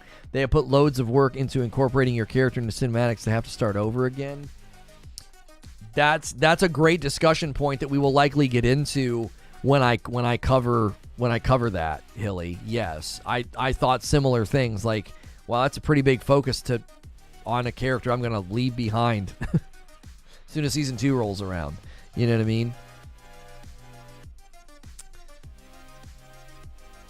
Yeah, we'll have to talk Diablo tomorrow. Mondays are really, really tough. They're really, really tough because we put a lot of work into the show opening the monologue, and it's just like, when am I supposed to do it? And again, I was going to do it this morning, and then all of a sudden, I saw, oh my gosh, Atomic Heart's embargo drops in like 20 minutes. Like, what the frick? So I quickly throw together a thumbnail and a title and a description so we can do a show about Atomic Heart, because I'm like, that's going to be way hotter and on everybody's minds. And I consistently covered it and said I thought a lot of the gameplay was fake, and I thought, well, here we go. Let's see what everybody's saying. I thought that would be a better stream.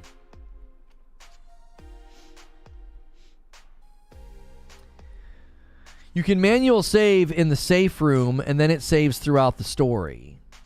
Yeah, I mean, 9milli, I don't know where Barrier got this. Barrier 9milli is saying that it does autosave, so I'm not sure what reviews were saying there's no autosave. Maybe they were confused, or maybe autosave is at pivotal points. Because 9milli, you just said it autosaved after you did something in the story. I think Barrier was quoting criticisms of people being like, it doesn't autosave when you're in the open world. It's not like, oh, hey, I just cleared an area and I just discovered a new area. Blink, blink, blink, autosave. Atomic Heart is not exactly generous with autosaves and checkpoints. This could mean plenty of lost progress if you haven't gotten to the phone to save your game. Yeah, so it sounds to me like you can be out in the open world, and if you haven't gotten to one of the spots that triggers it, you can lose progress. I don't think necessarily they were trying to say that, like, it sounds like the autosave again is at poignant points in the story, and then you got to go to these little phone booths, and then you can get it to save when you do that. What if you roam for 3 hours and it doesn't save? Well, that's what they're saying. You can lose plenty of progress if you don't get to one of these telephone things if you're in the open spaces. That's what they're saying. Again, they could be confused and wrong, but because 9 Millie's like, well, it just saved it for me. He said he did something with the story and it autosaved for him, which makes sense. Like after cutscenes, after major story beats, typically games do automatically save. I think this person's issue in their review is when you're out in the open world, it doesn't have something that just triggers every once in a while.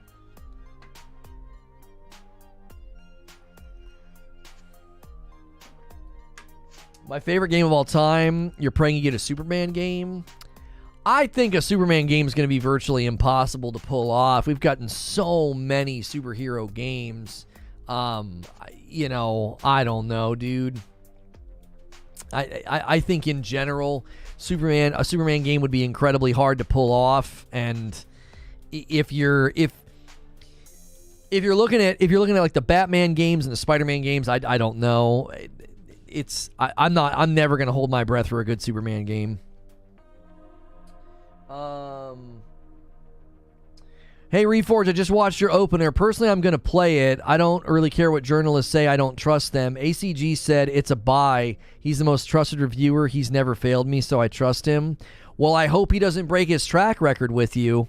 SkillUp's not recommending it, and I don't think I've ever found myself disagreeing with SkillUp, with the exception of like one time. And then ultimately, he ended up being right about the game just for all the wrong reasons.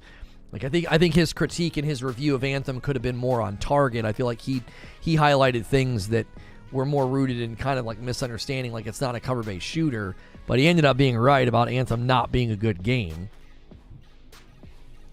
There's a reason he has the nickname Shillup. Yeah, and there's a reason I don't give a frick what people say about him, because just as much as you don't care what reviewers think, I don't care what the incredibly brain-dead public thinks of content creators. I think they use, meme speak and insult language to dismiss people purely because they disagree with them, or they try to summarize a person's entire career with a nickname like that. And I tell people like that to frick all the way off. I do. I've never interacted with SkillUp. He's not my friend, but that kind of stuff I think is stupid. I think it's as dismissible, if not more dismissible, than the review outlets that give everything 9s out of 10s. Hard to pull off a Superman game that has more than a few hours long unless you nerfed him somehow. Yeah, we've had the Superman game debate before. You'd have to take him to a planet where he was weakened. And then he's not Superman, so why make the game? Right? A guy labeled a shill has been blacklisted by 5 developers and 2 publishers for being too critical. Yeah, like, that's what I mean. Like, I don't know. The Shillup name is just a meme. He's probably the best non-shill reviewer I've seen out there. Yeah, like, the Shillup thing is a meme, but the people that use it as a genuine insult, like, I dismiss you. I hope you feel dismissed and not respected, because I think that attitude towards people is toxic, and I hate it. I do. The guy was too critical of some games and literally can't get early copies of games because he was too critical, and people want to call him Shillup. It's like, okay.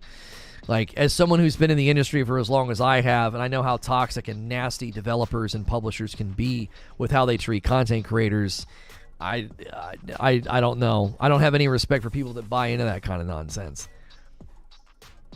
Well, the thing is, you guys are more saying if you will or won't like a game based off of bugs and graphics, but you might like the story or the game more.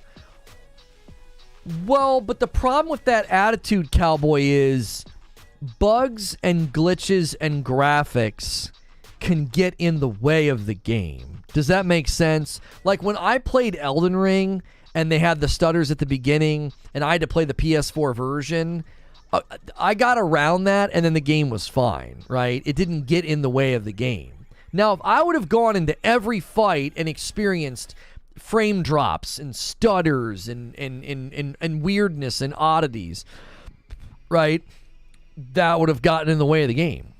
My love for the game wouldn't have been strong enough.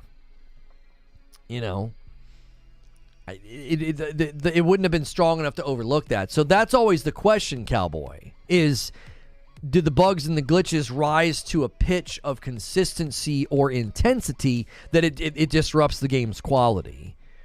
I've never seen anybody use shill up in a derogatory way. You're reading the room wrong when people say that. I'm reading the room wrong when people say that, Captain Crunch. Did you read what the guy said? Do we need to recap? Do we need to recap what he said? This wasn't said as a joke. It wasn't said as a joke. He said, there's a reason he was nicknamed Shill Up. He was literally saying, like, nah, that guy's nicknamed that for a reason. He wasn't saying it as a joke. There was no jocularity in the delivery at all. Those things are part of the experience. It's unavoidable. How big a part is down to the individual. You can't just pretend they aren't there. Right, like in this situation, there are people reviewing Atomic Heart and saying the one review gave it an 8.4 and said bugs galore. Okay, but what are the bugs? Right? Bugs galore. What are the bugs? Is it a hitch every now and again? Is it a stutter? Some guy said he used currency, or I'm sorry, Matty Plays used materials to make a healing thing, and he lost the materials and didn't get the healing thing. Or he only had one or something. So it's like, okay, how often is that happening? Imagine a game with crafting where you're constantly losing your crafting materials. I'm not hating on him, but I've seen a few of his reviews, like 5 to 10, where he's generally overly positive. For example, the Evil West review, no hate. I don't mean he's a shill. I just find him unreliable.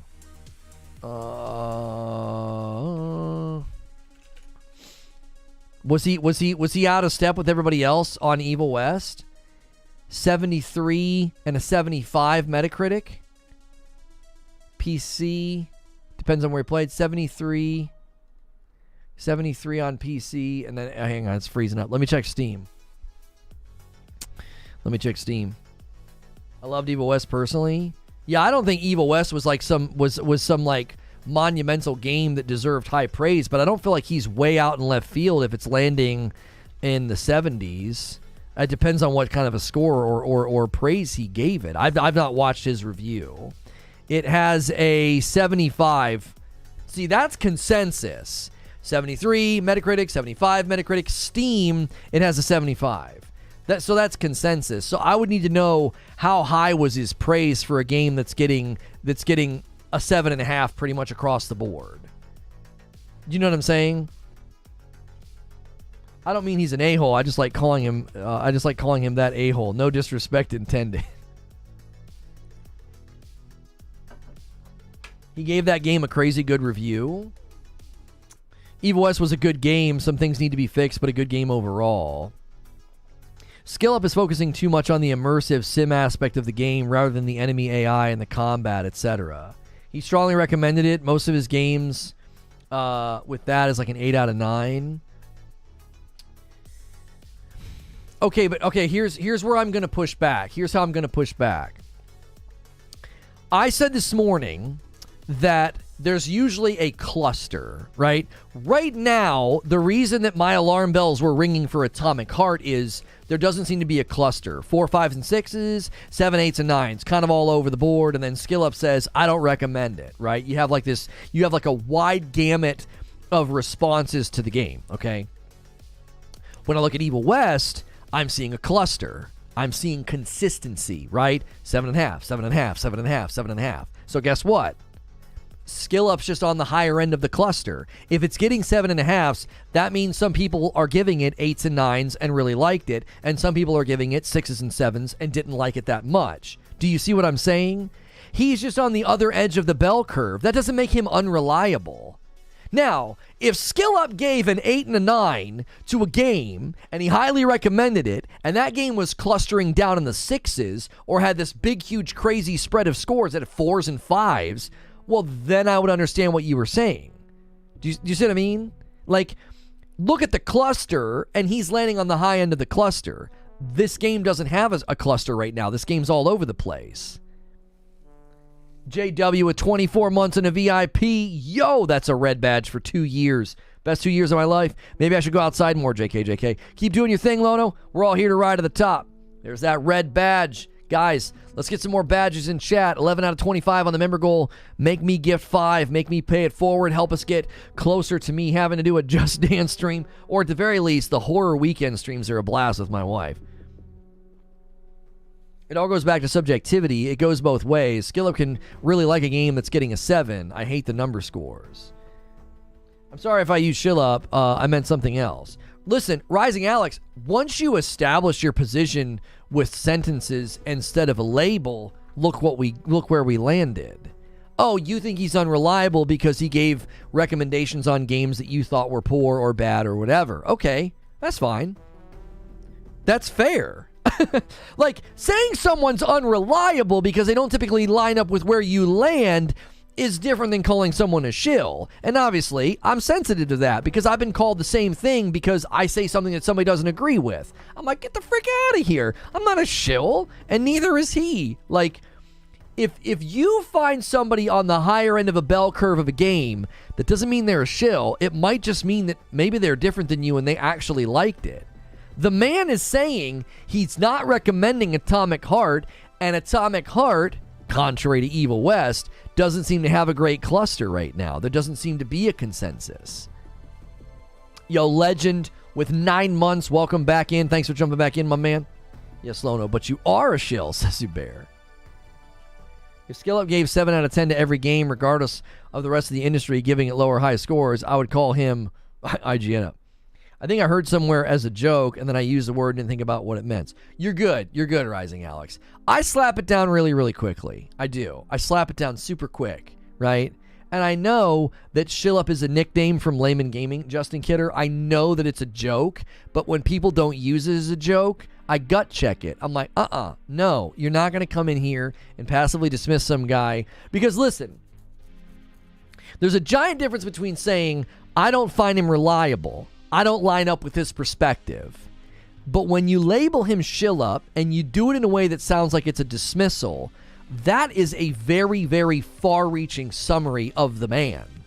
It's a far-reaching summary of his content and his brand, and that's why I don't like it. I'm like, wait. You don't agree with his reviews. You don't agree with some of his scores. Okay. But if you're going to, like, summarize his brand, summarize his reliability with that label, that's when I take an issue with it. I'm like, wait, hang on a minute. Like, I didn't agree with his Anthem review. That doesn't mean I think, like, he's an overcritical ninny or something. You guys are defending and debating opinions which are subjective. I just beat Forspoken yesterday, and I'm glad I didn't listen to reviews because I really liked it. Right, and now your mama knows what you're advocating for is review agnosticism. Review agnosticism is the idea that, like, we can't know anything. We can't know if it's a good game or a bad game. Reviews are subjective. Reviews are all over the place. Well, then delete your YouTube channel and I'll do the same and we'll go off and do something else because there's no point in discussing games if everything's subjective. Do you see, like, you can't advocate for agnosticism within the reviews of games because subjectivity is like an escape route. There is typically consensus. There's typically a cluster. When you look at a game, you can have some semblance of an idea, right, of where a game lands on quality.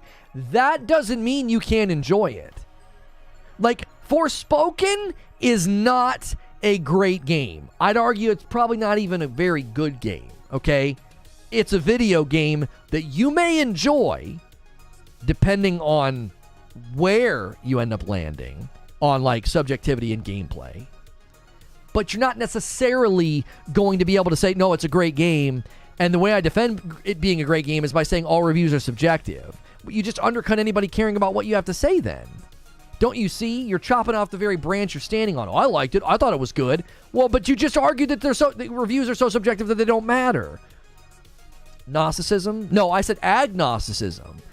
Gnosticism is the focus on knowledge. Gnosticism, gnosis, knowledge. Like, agnosticism is like atypical or atheistic. Like agnosticism, the idea that we can't know anything. Agnosticism is the idea that we can't know anything, which to make that claim is the claim of knowledge, which means you just undercut your entire premise. It's a self-refuting premise. So, like, it's a self-refuting premise to be like, well, I like the game. I didn't really care what the reviewer said. But you just essentially said that your opinion of the game doesn't matter because it's purely subjective. Aggregate reviews give a 30,000 feet look at a game, but for whether you personally will enjoy it or find one or two reviews who share most of your own preferences. Right, and that's a way of looking at it, Chapter 8. Like, try and find people that you feel you like, okay, this guy's like me, this girl's like me. I can watch their reviews and have a general idea of whether or not I'm going to enjoy the game. Like, when SkillUp talks about games, he looks at games and uses phrases, and he has ideologies that line up with mine. I'm like, I can trust this guy when he says bad game, good game, recommend, don't recommend. Like, I know I line up with them. I get you. I'm just saying it depends if you value bugs and graphical issues over story and gameplay. And I thought Forspoken was pretty good, but was glad it wasn't so long. Right, and again, bugs and glitches and graphical issues always come down to frequency and intensity. How often is it happening? Is it stuttering every 30 seconds? Get the frick out of here. I'm not playing your game. Is it stuttering once an hour? I get like a random stutter sometimes in Hogwarts. I'm not going to throw my controller in the air and be like, can't play it, right? The frequencies, it's infrequent enough that I'm like, it's no big deal. The other issue is the intensity of the problem. Does it crash once an hour? That's pretty intense. It doesn't happen all that often. Yeah, but it's intense. That's an intense problem. I lost all my progress. I lost all my resources. Okay, that's an intense problem. It only happens once a day. Well, it doesn't matter.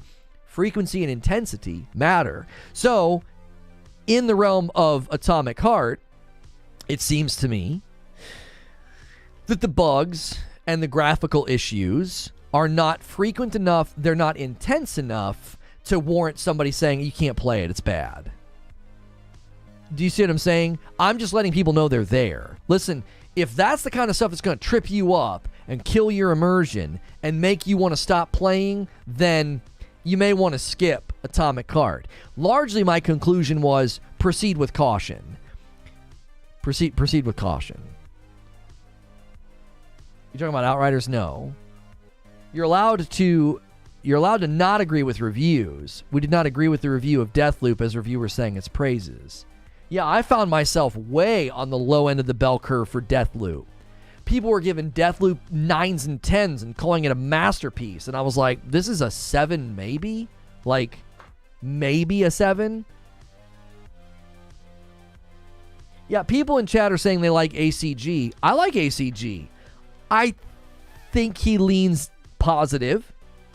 I don't think he's like overly biased and like overly, I don't think he like exaggerates. But I do think there are people that have personalities that lend themselves to just being more positive about games. In my experience, I've had podcast co-hosts that were like that. Ginger is like that. Ginger Prime, he leans in the positive on games. That doesn't mean his feedback's irrelevant, but you have to just kind of know going in, well, this guy kind of leans a little positive, right? You know, I might give a game a 7. This guy's probably going to give it an 8 or an 8.5. Like, you almost want to know where they are in the spectrum in relation to you. That's not me, like, smacking them down or denouncing them. I'm like, yeah, this guy leans a little more positive than I do. He's not quite as critical as I find myself typically getting. I listen to SkillUp, and I'm like, this guy's getting pretty critical. He gets down into the minutia of the game, and that's something I do as well. You're a negative Nancy, Lono? No, I'm not. My brother-in-law and I have similar preferences with food, except he likes spicy way more than I do. I take that into account when he gives his opinion. That's exactly right. Like, he goes down the spicy paradigm or the spectrum. He goes down further than you. So you know if he's like, oh yeah, you got to get that classic pad thai. You know, okay, what flavor intensity did you get? He's like, I got a 7. You're like, I'm gonna get a 4. You know what I mean? Like, you're gonna dial it back from where he hits. The last couple ACG reviews I've listened to and watched, I'm like, I love this guy. He's exhaustive. I feel like I get good information from him, but I feel like he leans positive. I feel like he just has a more positive attitude and outlook, which is great. I think you need people like that. I think people like that add shades of color to what we do. And then you're going to have other guys that tend to be more critical. Now, the people that I don't like listening to are the people that just seem hungry to find fault. They think it's their job to unearth all of the problems and just put them before you and act as if that's representative of the product. Here's all the problems. I don't want to watch somebody like that. I don't. No, thank you. Anybody can do that, right? Get out the sifting bowl, sift the game through it, and be like, problem. Here's my review. And they just shove all the problems in your face. It's like, that's not a review. You were problem hunting. You were flaw hunting. I think a lot of gamers approach their own reviews that way. You know what I mean? Yeah, you're just a shill. This game's got tons of problems. They have their problem glasses on. That's all they look for. So they can't see any of the redeeming qualities of the game. ACG does that to maintain the professionalism with the devs and the publishers. There are two ways to critique a game, and I respect the business way he does it compared to others. Yeah, I mean, listen, no shade. Do you honestly think somebody at that level with that many subscribers wants to risk like disrupting good relationships just to like earn your respect? As long as he points out problems and flaws and doesn't like mislead you or not talk about certain things, right? If the positive lean allows for truth to be told, then I have no problem with it. Does that make sense? Like, I'm totally chill with somebody having a positive lean as long as it's not like obfuscating the truth. If their positive lean makes them put a blindfold onto the truth, and I'm like, I don't want to listen to this guy. I never get that impression from ACG. I feel like he's honest. I feel like he tells the truth. The truth is never sacrificed on the altar of positivity with him. Does that make sense?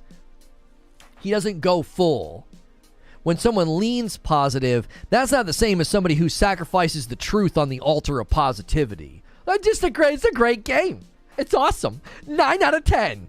No. That's somebody who is literally putting truth on the altar of positivity and just chopping its head off and being like, I'm not going to give you an accurate representation of the product. I've never gotten that impression from him. I've watched a handful of his reviews. Lono, I totally understand what you're saying as I review a lot of things from games to movies, and I get it that people get the type of things. I like to try to be fair. Here's the thing. I think he buys his review copies as well. No. He gets review copies and then he buys a game to give away. You can't buy a review copy. I'm not trying to be pedantic, Quintar. You can't get a review copy for money. They send it to you early so you can play it and review it. And then when that happens, he buys a copy and gives it away to somebody, right? Isn't that how he does it? I don't think you can't like pay for a review copy, right? This is one of the best ways, I think, to analyze he gives the review copy away. Well, maybe he gets extras then. How does he give the review copy away? He has to use the review copy to review the dadgum game because he plays early. You see what I'm saying? That doesn't make any sense. What, does he ask for 2 codes? Because he has to use the review copy to play early. You can't buy a game and play it a week early. That's not a thing. Like, you get where I'm coming from? This is the best way to know that you can kind of trust a reviewer. If the reviewer sort of owns their bias, their perspective, and the vantage point that they come from, then you can trust them. Because let's say that you really line up with what they're saying. That's helpful because you're like, oh, I'm similar to this guy. I can trust their review. Now, if they outline their perspective, their viewpoint, and where they come from, and it's nothing like you at all, then you can take their review with a grain of salt. You're like, well, they're different than me. I appreciate and respect people who are pretty honest with their bias, their viewpoint, where they come from. I've done that before with you guys. I'm like, listen, man, I am a sucker for third-person action-adventure games. So that's going to shade my review of a game. If it delivers that and I'm having a blast, I'm going to be way more likely to enjoy a game like that. I said that with Hogwarts Legacy. I was like, man, I just love games like this. I just think they're fun. Third-person action-adventure, oh my gosh, let's go. I'm in. I'm having a great time. That's going to shade my view of it. So then if you hear that and you think, I'm the same way, right? I'll probably like Hogwarts too. Now, somebody reviewed Hogwarts and told you, I really can't stand third-person action-adventure games. I think they're boring and repetitive, and there's too many fetch quests, and it's like a dadgum chore simulator, okay? If you hear that and you're like, I'm not like that, I love games like that, then you could dismiss their criticism. If you hear somebody say that and you're like, yeah, I don't want another open-world chore simulator, well, then you could take their review more to heart. Does that make sense? Like, that's how you cut through the BS of, well, reviews are subjective. Okay, stop it. You're not saying anything. You can use reviews as a measure and a barometer for your potential enjoyment of a game. Does that make sense? Like, your potential enjoyment of a game is never determined by the review outlets, but the review outlets can give you some indication of, this game's going to land as a 9 out of 10 for you. This game's going to land as a mid-level 7 out of 10 for you. It has nothing to do with whether or not the review outlets are correct or incorrect. It's they're communicating something about the game from their perspective, and you're almost like trying to line up and say, how much do I dovetail with their perspective and starting point, and that makes their review more trustworthy. It makes it more meaningful and impactful for me. So I think that's why whenever we get into these discussions and people are like just immediately like, oh yeah, reviews are subjective, who cares what the review outlets say? It's like, well, what on earth? Then we can't know anything. Right? If we can't know anything, then what's the point of even having the discussion? What's the point of you even saying you liked the game? I'm like that with The Last of Us show. I tell everyone I'm biased because it's the best game I played, but it also makes me very critical towards the show also.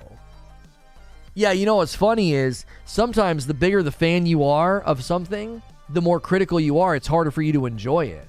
Like, I couldn't enjoy Obi-Wan for that reason. I'm too big of a Star Wars fan. I'm like, this is awful. This is garbage. And then, like, armchair, new to the franchise fans are like, this is fun. There's a lightsaber. Like, you know what I'm saying? Like, they're not going to be nearly as critical. So again, you're always sifting through and trying to contextualize why somebody is saying something, not to dismiss it, but to understand, oh, this is where they're coming from. So this review means more or less to me depending upon that aspect. Not to dismiss and denounce, but you're trying to find the value in the critiques, the reviews, and the feedback to then make a decision as a consumer. It goes beyond that. We had a moment with the Hogwarts review where we could even tell how they played the game based on their criticism. So there's still information in that. That's exactly right, Valiant. We had that guy say too much dialogue, too much fast travel. And then they said that it wasn't long enough. They said that the story was shorter than they were promised. And it's like, well, yeah, because you're clearly skipping everything. You're skipping all the dialogue. You're not soaking in the story. Like, I barely scratched the surface of the game, and I've got like 16 hours. Like, come on. Hogwarts surprised me, which is why I liked it so much. I had many worries about the game. Even a bad review has good information in it. That's exactly right. That's exactly right. Game Pass is great for third-party games for people that won't play like this game. Listen, I didn't want this stream to turn into an Xbox bashing session, but I do think that is an important point that I made during my show open. In light of the debate that I just had with Doc Dark and 30 and Still Gaming, this is not a screaming endorsement. This is a perfect Game Pass game. Atomic Heart is a perfect Game Pass game because it seemingly is not worth $70 based on the giant disparity between all the reviews that are out there, the huge chasm of difference in the scores makes it a hard game to recommend at $70, which makes it perfect for Game Pass. That's not a screaming endorsement to say that Game Pass is a great catch-all for games that aren't worth buying. You should never be boasting about Game Pass, and if that's your boast, that at least I didn't have to buy this game. Did you hear what you just said? You just basically said that Game Pass isn't that valuable. Ridiculous take. It's just an average game. Game Pass has nothing to do with it. Why is that a ridiculous take? Atomic Heart has been front and center in the Game Pass game list offerings from Microsoft. Since last year, it's been up there in the list. Big, good-looking AAA title going to Game Pass. I've had to hear from the Game Pass guys being like, we're getting Atomic Heart. We're getting Atomic Heart. Oh, okay. And then Atomic Heart hits. Reviews are kind of all over the place. Doesn't seem like it's a $70 game. Doesn't seem like it's worthy of the $70 strong endorsement. And if that's your boasting point to be like, yeah, well, that's the value of Game Pass. Here's another game that, thankfully, I didn't have to buy it. Is that valuable? Like, at one level, it's valuable. It's helped you save money. But another point, it's like, but is that what Game Pass is for? A catch-all for games that aren't worth buying? That says that Game Pass is perfect value. It's cheap and the games are cheap. Now it isn't the AAA day and date we've been promised, but that's a separate discussion. No game is worth $70. I mean, that's your opinion. I think plenty of games are worth $70. You think the game price going up by $10 suddenly means that no game can hit that value? A $10 price increase means that we're never going to get games at that point? There are plenty of games right now that are $60, and that jump up in $10 is like, that's insurmountable. It's insurmountable. No one can increase the value of games by $10. It's not possible.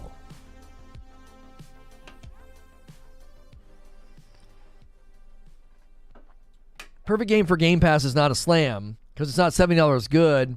Not many would buy it. On Game Pass, more people would play it.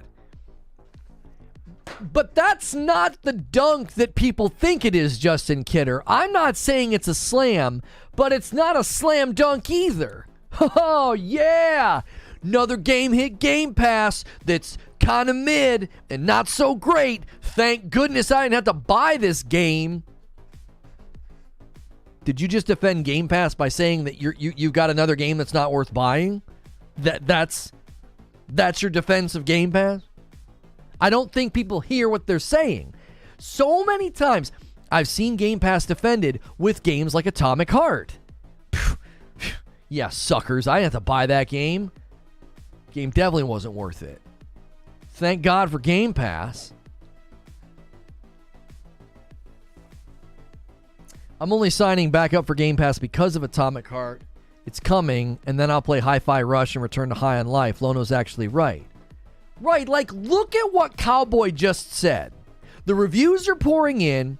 Atomic Heart's not getting consistency, not getting ringing endorsements. It's getting good scores, mid scores, and bad scores, just all over the place. It seemingly isn't good enough to convince him to be like, I'm just going to buy it for the 70. What's it say? Well, nah, that game's landing kind of in the mid. It's landing in the 7s. I'm going to get Game Pass for $10 so I don't have to buy that game. When I see a game like this go into the subscription, it tells me the developer lacked confidence on the sales of their potential game. Would you please then name games you think are worth $70? Any of the first-party titles I bought for my PS5. Returnal, Ratchet & Clank, Horizon Forbidden West, and God of War Ragnarok were all worth $70 in my book. I got next-gen performance. I got really cool new features. I've gotten tons and tons of value out of those games. Tons of hours. They're beautiful games. They're magnificent. Those were all worth $70 to me. Movie games boring. Said like someone I know that hasn't played those games. Calling Returnal, Ratchet & Clank, and Horizon Forbidden West and God of War Ragnarok movie games is it's just laughably stupid. I'm sorry. I don't have any respect for that opinion anymore. I think that's a stupid opinion. It is. It's not worthy of respect. To reduce games that win awards and get nominated and get high reviews and are critically acclaimed and have massive commercial success, to be like, those are movie games. Like it's amazing to me. It's amazing to me that criticism is now the go-to criticism of Sony. Oh, those are movie games. Those are movie games. Like, tell me that your criticism is empty and vapid and non-substantive without telling me it's empty and vapid and non-substantive. Dead Cells is a better rogue light than Returnal. Subjective opinion, not based on anything that the game sets out to do. Judging a game by its merits is not the same as judging a game based on its comparison to other games. Like, compare any game to any other game and you can do that. You can do that. This game's a better RPG than this game is. Oh, okay, that just means you liked it more. That doesn't mean it's true. How is Returnal a movie game? If anything, it's almost all only gameplay. Well, yeah, and this person knows that, so that's why they're quick to dismiss it and say, oh, Dead Cells is a better rogue. Okay. Again, you just show that you don't have an argument. When you want to dismiss some of the most commercially successful games last year, some of the most praised games, some of the games that got the most award nominations as movie games, you're just showing me you've never played them. You don't have a PlayStation 5. Because if you did, nobody that owns a PlayStation 5 would say that. Nobody that's played those games will be like, yeah, they're just movie games. They're just movie games. I'm watching my son play Ratchet and Clank, and like, I literally can't have any respect for somebody saying that because it's literally stupid. You're just saying something that's stupid. It's nonsensical. You look at a game with I don't even know how many weapons are in Ratchet and Clank. I don't know, 50? And all these different build and upgrade options within the actual weapon system. And then you got all of the different movement, all the different combinations, all the different approaches to combat, all the different things that you can do. And you're like, it's just a movie game. Your opinion is stupid. It's not a respectable opinion. Number one, it's not informed. It doesn't come from playing the game. It's not based on actual gameplay mechanics. You're not like breaking the game down to its parts and saying, here's why it's a movie game. You're just using some new like anti-Sony colloquialism that you think gets you out from under actually needing to say something worthy of substance. You just, oh, it's a movie game. Those are just movie games. So then you don't have to say anything. Both Ori's, Hellblade, Hot Wheels, ESO, all the Halos, several Star Wars games, Lego games, Battlefield are all on Game Pass. Well, that's the other point I wanted to make. I wish I would have made this point in the debate with Doc, Dan. You know what's funny to me? Is people will sit and say, look at all these great games that are on Game Pass. A lot of those are old games. I'm not going to disagree with you. They're great games, but they're old games. So you're allowed to count old games when it fits your narrative, right? Yeah, look at all these great games on Game Pass. Well, they're old games, right? Maybe they might pop off back with like FPS boost. Oh, So Game Pass is really valuable because of old games and FPS boost. Let's apply that logic to the PS5. Director's cuts of Death Stranding and Ghost of Tsushima, free upgrades, 4K checkerboard, and 60 FPS modes for God of War 2018, and 60 FPS upgrades for Spider-Man and Horizon Zero Dawn. But those are old games, and they're just making them run better. Oh, ho, ho, ho. But we just said those are great value points to the Xbox Game Pass ecosystem, right? Right? Bunch of old games that have had their graphics turned up, right? Doesn't that then therefore make PS5 a great value, a great ecosystem, a great thing to buy into? You just move the goalposts. Yeah. PlayStation's just a bunch of movie games. They don't even have that many first-party exclusives. We got way more games over here on Game Pass. Yeah, and most of those games are old.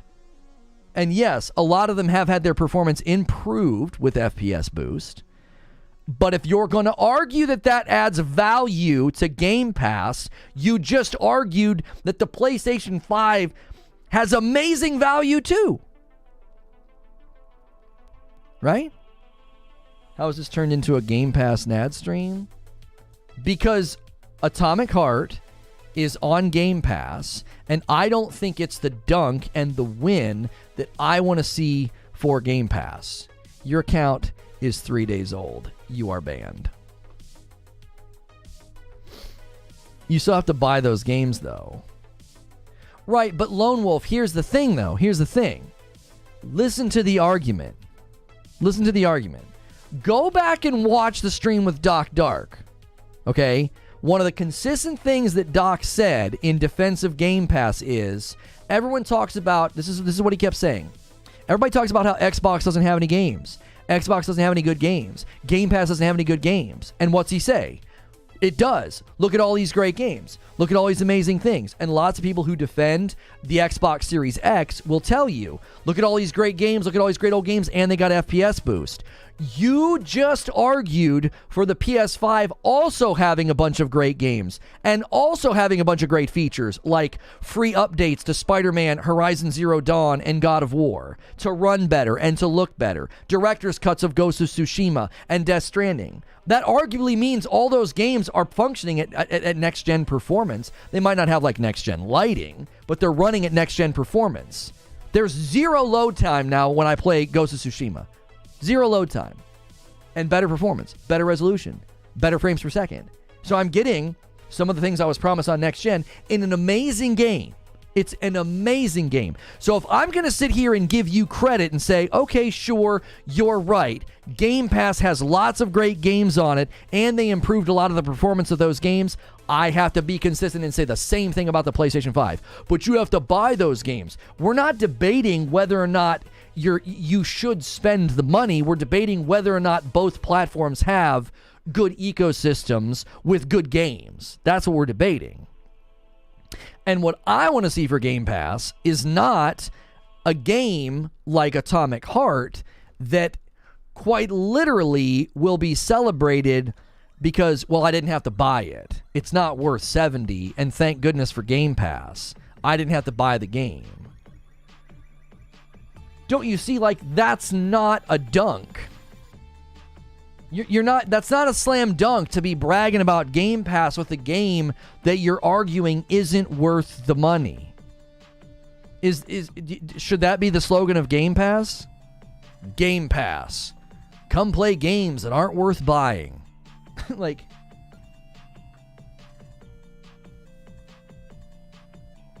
does the same go for EA Pro? You'll be able to play Dead Space, Wild Hearts, Star Wars Jedi Survivor all for $15 without buying. Well, you're right there, Vig. You're right where I wanted to go. Right? You're right where I wanted to go. Dead Space reviews tended to trend high. They also tended to trend high with people who are fans of the game. Let's say Star Wars Jedi Survivor comes out and it gets great reviews and everybody says it's worth buying.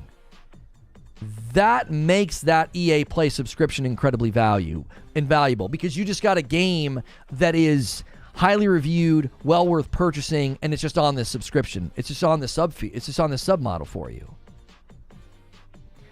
Think of it another way.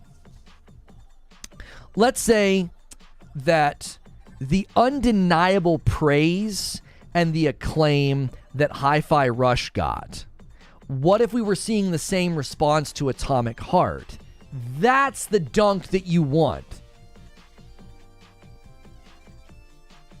That's the dunk that you want. That's the win that you want for Game Pass. I think I've figured out the behavior of alt accounts. They never interact with chat, only Lono. I'm seeing a pattern. Sometimes, yes. Sometimes that's a dead giveaway.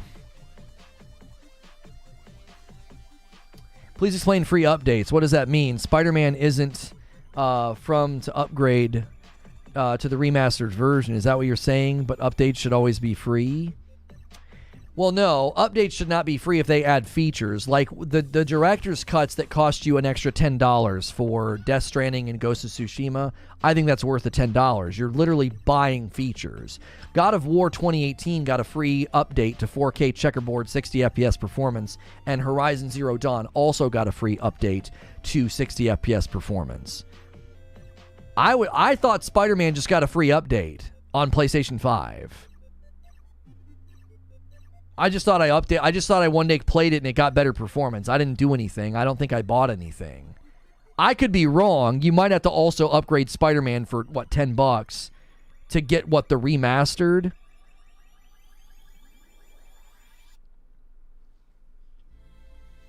Yeah, Saint, yeah, sometimes people don't interact with chat or read chat because they're doing something else, but there's obviously a vibe shift when someone comes in and they're constantly taking digs at me and they never really look at chat or interact with chat. It might be an indication we have somebody on an alt.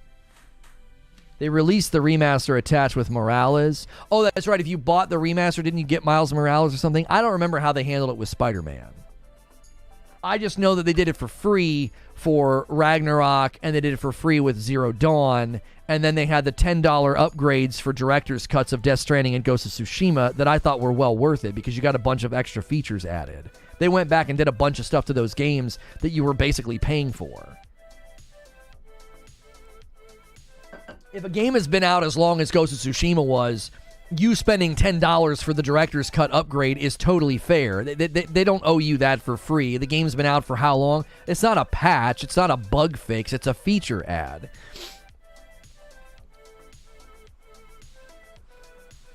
Yo, what's good, Big O? Just tuning in to talk to you and ignore chat. Here's a great reason to be here all the time, right? We've had 11 members this morning gifted. If we hit 25, I'll gift 5. I do that at the end of the stream. It's a reason to continue watching. The longer you watch, the more you press like, the more likely it is you will get one of those gifted memberships. Could we get 60 more likes on this video? Let's aim for 400 likes. Let's aim for 25 members, and let's see if we've had any coffee orders today. No. We haven't. I've got emails from something else.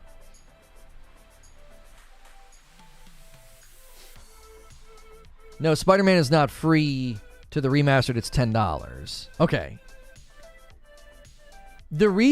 Here's the thing. The reason I've never had an issue with spending that $10, Cowboy, is because I have no problem paying for a premium product. I don't. I have no problem paying for a premium product.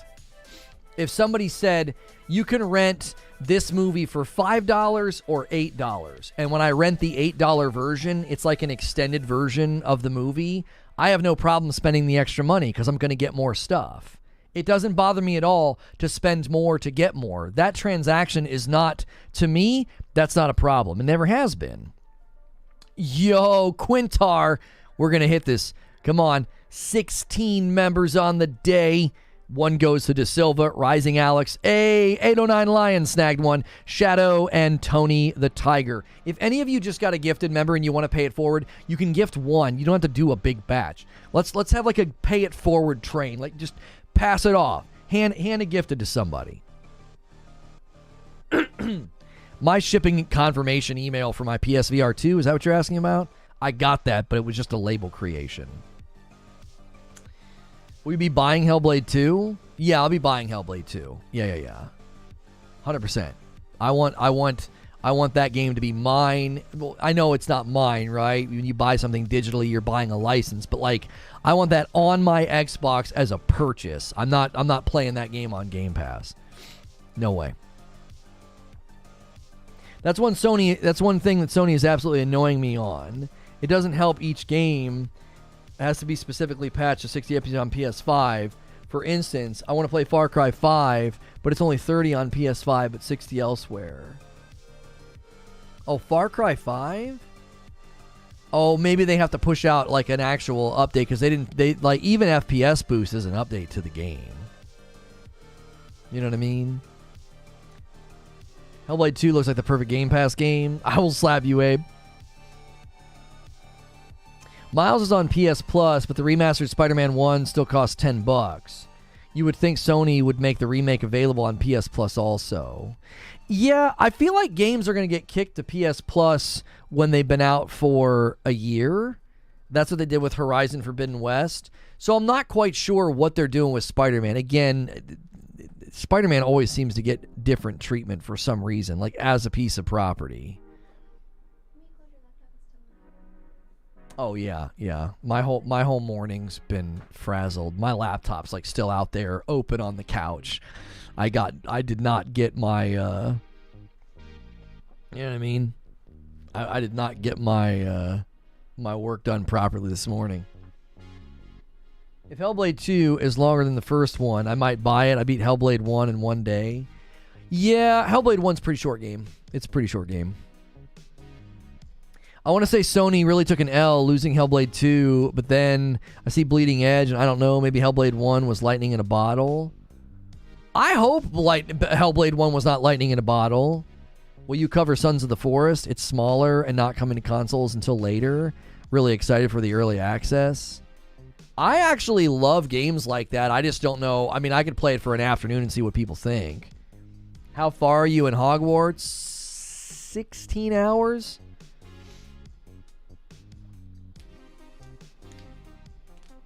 When I have those kind of mornings, I just go back to bed and use one of my sick days. Yeah. I don't even know if we should. I'm torn. I still have like hesitancy and fear about doing gameplay this far out. You know what I mean? Like, I have thumbnails made for Hogwarts gameplay. I would have to move the PlayStation in here.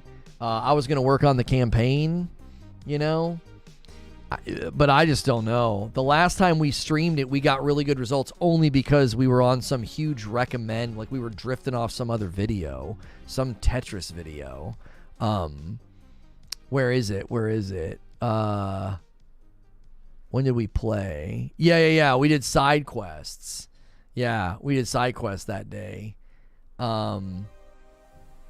Although it did really, really well. It did really, really well with watch time. People watched and enjoyed it. So we didn't purely stream to, you know, people that were just pulling off that recommend. I don't know. What do you got to lose? We could schedule it and do a couple hours and see how it goes. We could do it. Because I'm really enjoying that game so much. I really, really am. Some Tetris video. Don't talk like you're better than Tetris, Lono. You haven't earned what Tetris earned. The regular version of Spider-Man's on PS Plus, though, so I guess Sony can still say they added Spider-Man, just not the remastered. Maybe because the remastered came to PC. The way they even handled the PC port was weird, Cowboy. It was super weird.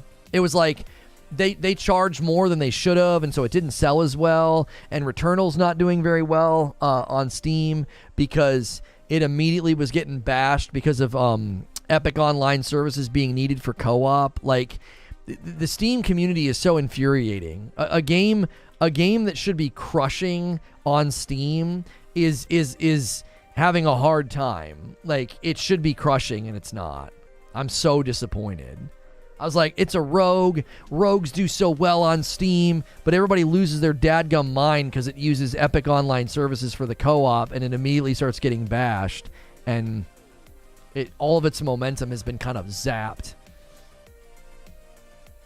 Returnal didn't sell on PlayStation either? No, yeah, Returnal did fine on PlayStation. It did fine. It was a PlayStation 5 exclusive from Housemarque, and it was very ambitious. Commercially, it did totally fine.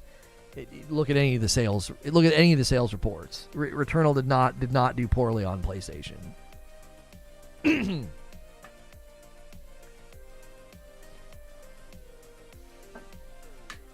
Sony's not doing a great job optimizing most of their games on PC. That's not true at all. That's not true at all. What are you talking about? All their PC ports have been hailed as very well. Excuse me, as very well optimized. What do you mean? Days Gone is rock solid. God of War 2018 was hailed as one of the best PC ports ever. There was the Uncharted one recently that got a ton of praise for being very well optimized. And Returnal got a very good rating from Digital Foundry, and they said it could be better, but they said it was good. Where are you seeing it getting bashed? Well, it only has an 81% on Steam, and that's because day one it had like a 60% because everyone was giving it thumbs downs because of the Epic Online thing.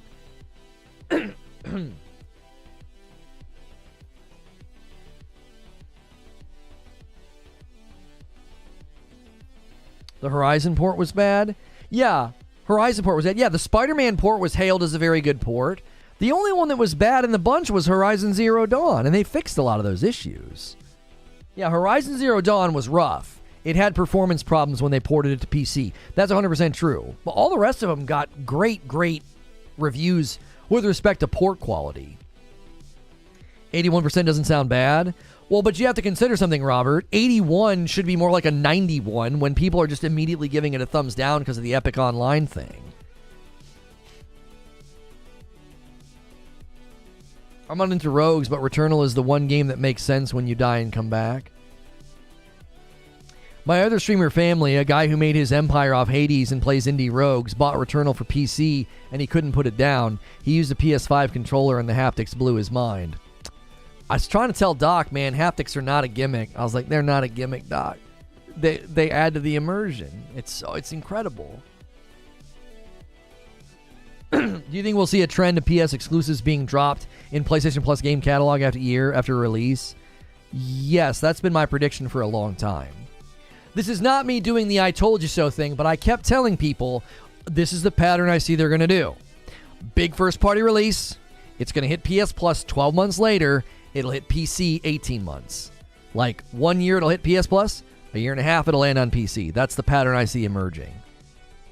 Between 18 and 24 months on PC. Somewhere in there. But I see it, 1 year, boom, PS Plus. And Forbidden West is right on time. So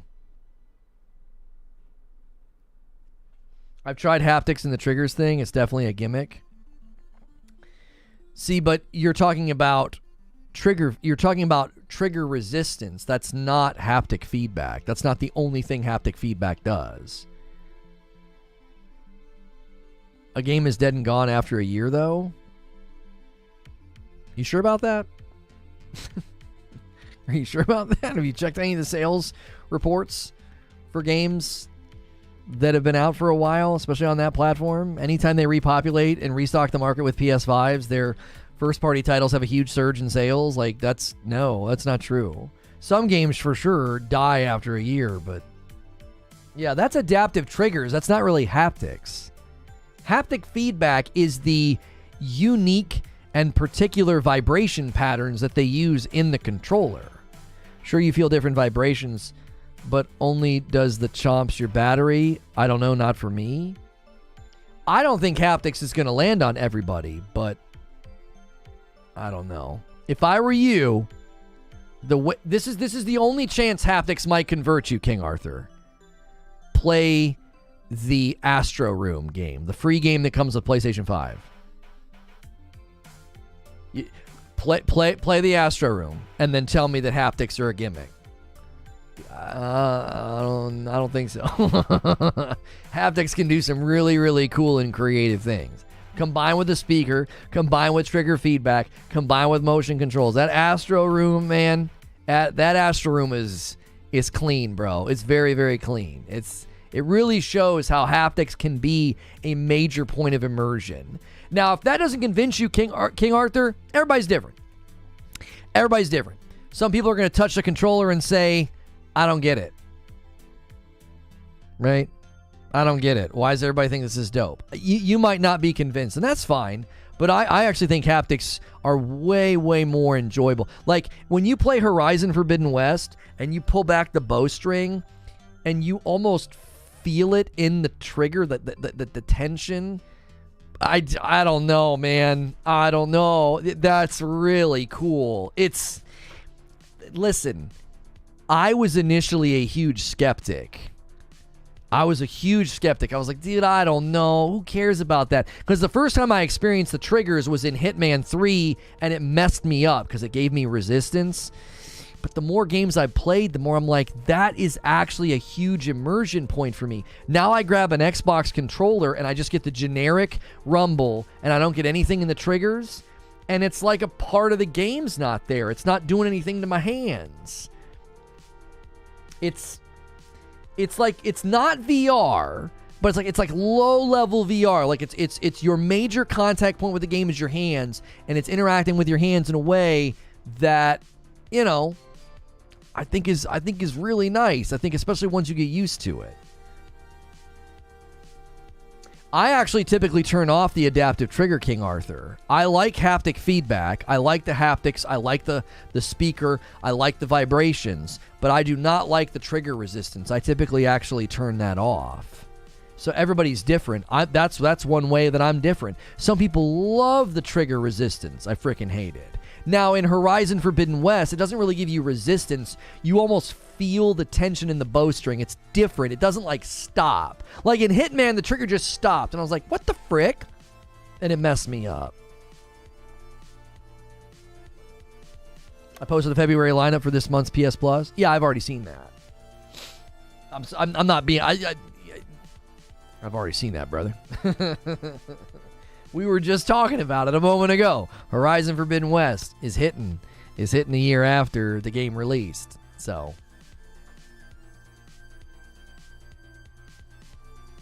Okay, here's what we're going to do. We need 9 more members, and I'll give 5. Stick around. Don't go anywhere. If you want to get it gifted, that's the way to do it. Stick around. We need 30 more likes. So do me a favor. I'm going to quick run upstairs. I'm going to use the restroom. I'm going to grab my PlayStation. We're going to jump to gameplay momentarily. So don't go anywhere. Let's get some members going. Let's not miss this goal. We've not missed it since November. Let's have a year streak, right? Let's get all the way to November of never missing that goal. I will be right back. Please don't go anywhere. We don't run ads. That's why we push for, sponsors, members, coffee, etc. All right? I'll be right back.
Okay, I'm back. Sorry.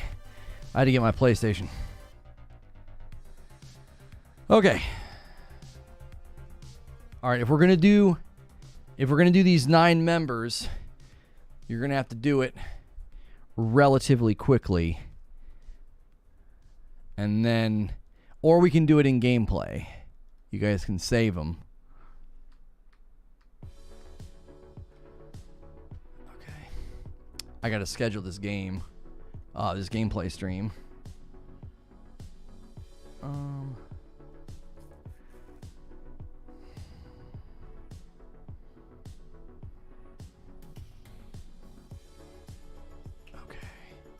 think I saved the thumbnail. Let me make sure. Yes, I did.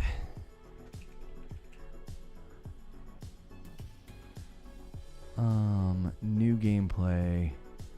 Gaming news Hogwarts. Okay. I actually played this. We've been playing this in the evenings as well and having a good time with it.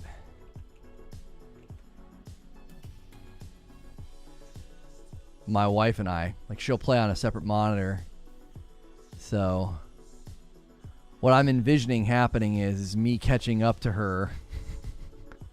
And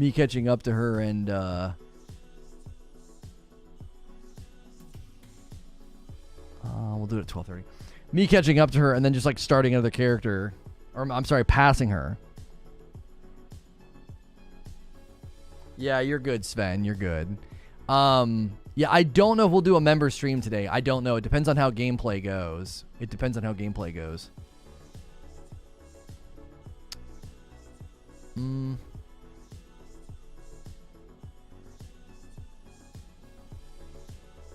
Okay. All right. We can hang out for about, I don't know, 10 minutes more, just in case we missed anything. You know, in southern Florida, iguanas fall out of the trees when it gets cold. Really? That's kind of crazy. So if we want a member stream, we should dig gameplay. They just fall over? That's kind of funny. I mean, obviously it's not funny if they get hurt, but they probably do get a little hurt. Dropping tomorrow on GT7 till March. Sophie AI. I don't know what you're saying. That sentence seems like gibberish to me. I don't know what that is. Sony's Sophie AI is dropping tomorrow on GT7 till March. I'm not sure. I don't know what that is. Let me see if I've got any shipping updates, by the way, on my PSVR 2. Because I had somebody...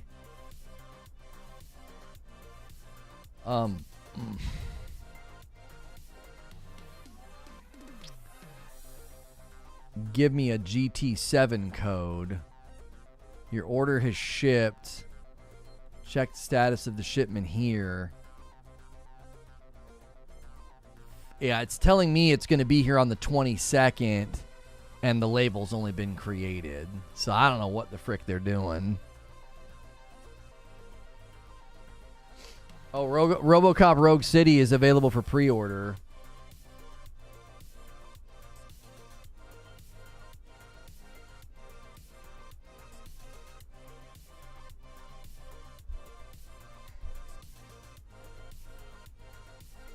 Hogwarts is my wife's first gaming experience, and she's already a true RPG fan. She's maxing out everything before completing the main storyline.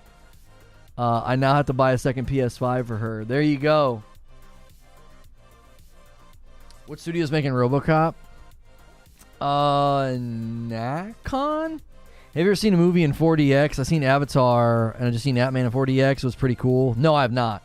Is there a second show today? We're going to be heading to gameplay of Hogwarts shortly. You guys know I've continued to say that gameplay is a bit of a question mark. The last couple times we've done Hogwarts gameplay, it's gotten great support from you guys. You stick around. You know, the conversations tend to continue because I'm able to talk. It's not super demanding of my attention. So we're hoping that we continue to see that. We had a great turnout today for Atomic Heart Review Roundup. If you guys want to know my general consensus and thought and recap, I'll do that right now. Do me a favor, if you've enjoyed today, take the time to press that thumbs up button, that like button, get us to 400 likes. Consider pushing us to the 9 more members on the member goal, or maybe order some coffee. So here's my review roundup. The review roundup consensus has generally been that the The main character is not that enjoyable. He's actually kind of annoying. The game does seem to run well. The performance reviews are coming out. No major problems on console. We did see some stuttering in IGN's footage that they highlighted. We are hearing from even glowing reviews that there are bugs galore. We don't know exactly how prevalent, how consistent, or how intense those bugs are. And the scores range from 4, 5s, and 6s to 7, 8, and 9s. I've been telling people to proceed with caution. I can't confidently say that this game is getting consistent or glowing reviews, especially for the $70 price point, because even the good reviews tended to be pretty critical of certain elements. Some of the things that were praised was combat, but then other people talked about the combat saying that it wasn't that creative or wasn't that exciting. So that's kind of the recap of where you're going to find yourself with Atomic Heart gameplay. Now, obviously, many people are going to look at Game Pass and say, oh, well, I don't have to spend the money to get it. I'll just play it on Game Pass. We had a bit of a debate about that. I don't think that's a huge, dunk or win for Xbox. If that's your bragging point, is that you get to play games that are quote unquote not worth buying. You know what I mean? I don't think that's the victory and the win that everybody thinks it is. I've just been trying to tell people that I want to have bigger victories and bigger wins for Game Pass, for Xbox. Because the more I've looked at that debate, the more I've looked at that discussion, I feel like people want me to give a bunch of credit to Game Pass for a bunch of old games that aren't new, even though they're good, they're old. I'm supposed to give credit and be like, yeah, no, Game Pass is great. You can play a bunch of old games and FPS boost. But those same people will turn around and act like PlayStation 5 doesn't have that many great titles. And it's like, but if you use the same metric of, hey, there's old good games worth playing, whether it's Horizon Zero Dawn, God of War 2018, Spider-Man, Miles Morales, Ghost of Tsushima, Death Stranding. These are all fantastic games that were nominated for awards, that have had performance boosts, just like FPS boost, with the only ones costing money. Actually, you get the performance boost in Ghost of Tsushima. You don't have to pay for it. When you buy the director's cut, you're spending money on, actual features and things that are going to change the experience of the game. So those people are not arguing in good faith. Call them on it and we'll make them argue. Will not make them argue in good faith. I mean, that's a point I wish I would have made to Doc, because I'm curious what he would say. Because that was something that Doc Dark kept kind of trumpeting during our debate was, man, Game Pass does have good games. It does. Like, look at all these great games. I'm like, yeah, but none of those are first party. None of those are next gen. None of those are new. I'm not going to debate that there aren't good games there. There are good games there. But then I think as soon as you do that, you give ground for a very strong defense at how PlayStation 5 is a very good console. It's worth owning. There's tons of great titles. Like, I think you could make a substantive argument that playing Ghost of Tsushima in its current state is a next-gen experience. It is. 60 FPS, 0 load time, better resolution. Like, it's a gorgeous game. Like, clearly the games coming to PC from PlayStation are proving that a lot of their games were ahead of their time. So when it finally lands on PS5 with a graphical and a performance update, you're essentially getting a next-gen game. It's like, doesn't need ray tracing to be next-gen. It's doing the things that I was promised. I was promised faster load times, better frames per second, and better resolution. And I get that on those games. I get that on those games. I don't know. Yeah, more ray tracing. Ray tracing is... I just feel like ray tracing is super overrated. Super overrated. All right. You guys got 6 minutes. We're going to be transitioning in 6 minutes. If you want to get these last 9, do it, and then I'll gift the 5. If not, you can hold off. We could do it during Hogwarts gameplay. That might be a good idea, too. Either way we do it, it's a great way to reward people who stuck with this episode, stuck with this show. When we do that at the end of an episode, that is like a really, really good push and a really good a pull. I can give you a total member count because we are having a huge upswing and we have some big incentives. I have not done a member count today. I did one earlier, but it was like a generic guess. We are at 2,110. 2,110. So we're less than 400 away. And Lone Wolf says, let's try it. Let's try it. He's going to do one that takes us to 17 on the day.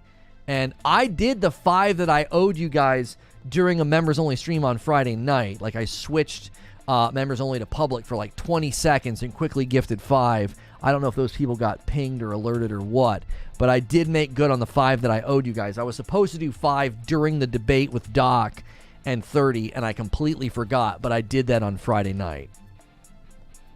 How noticeable is ray tracing on an OLED TV? Yeah, I'm not sure what you mean by that. When is Dark Tide landing on the Xbox? I have no idea. Base game polish can be on par with ray tracing. Odyssey's a good example. More ray tracing should be a name on that Key and Peele Key and Peele skit. Right. Mo ray tracing. That's right. Mo ray tracing. I still think you need the inverse of that skit with like a guy like me saying names like, instead of saying Javon, saying like Jevin. I think that could be hysterical.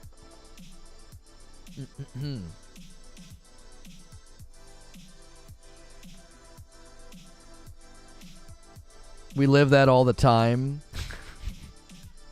Shut up. Shut up. No, you don't.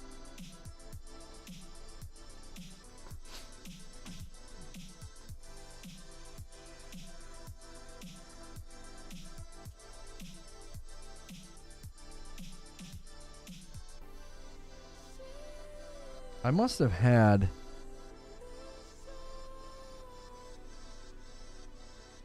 Yeah, I must have had... I've been using a new hair product, and there's been a couple of times I've got it on my hair, like over here, and I haven't rubbed it in enough, and I have some on my headphones. I was like, what is on my headphones? Did I get food on my headphones? No, it's that...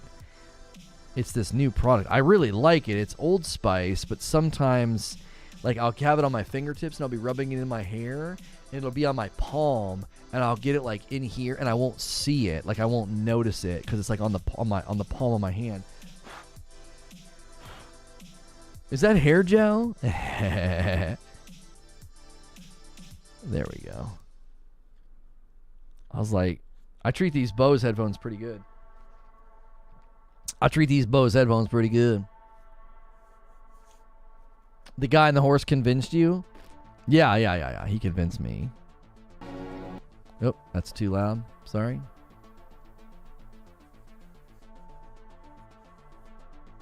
Use the same stuff, but it can clump. Yeah.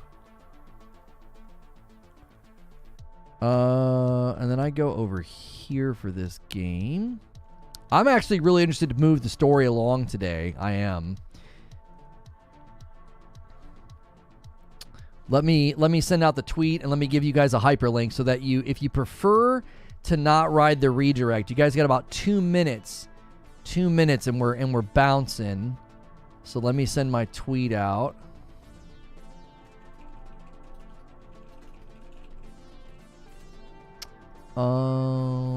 Boom.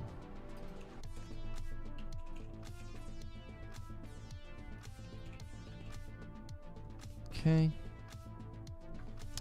Send that. Like so. I'll send an announcement in the Discord.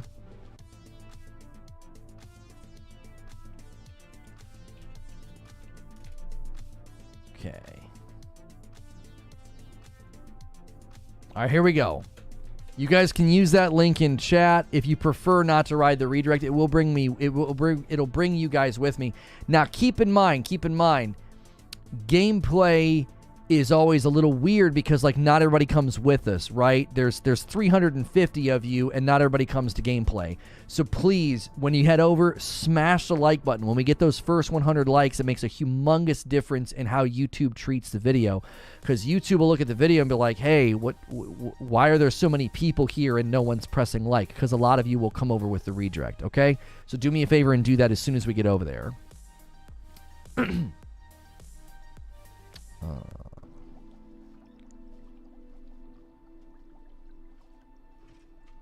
thanks so much for clicking on the video. This is going to be my continued Hogwarts Legacy gameplay. We will be working on the main campaign today. We did a lot of side quests recently. If you are a member, be sure to check out those Friday night streams. My wife has been playing through on her own save as a Ravenclaw. It's been an absolute blast. It's a great reason to be a member. Make sure you hit subscribe and the bell button. We did a discussion this morning. I did an Atomic Heart review roundup. So if you want to see all the different reviews and what people are saying, that past broadcast is there. And then if you want to become a member, you can click the join button, or you can click the dollar sign at the bottom of the chat if you are here in the live stream. I'm going to end the previous stream about Atomic Heart and bring everybody over. And that was a really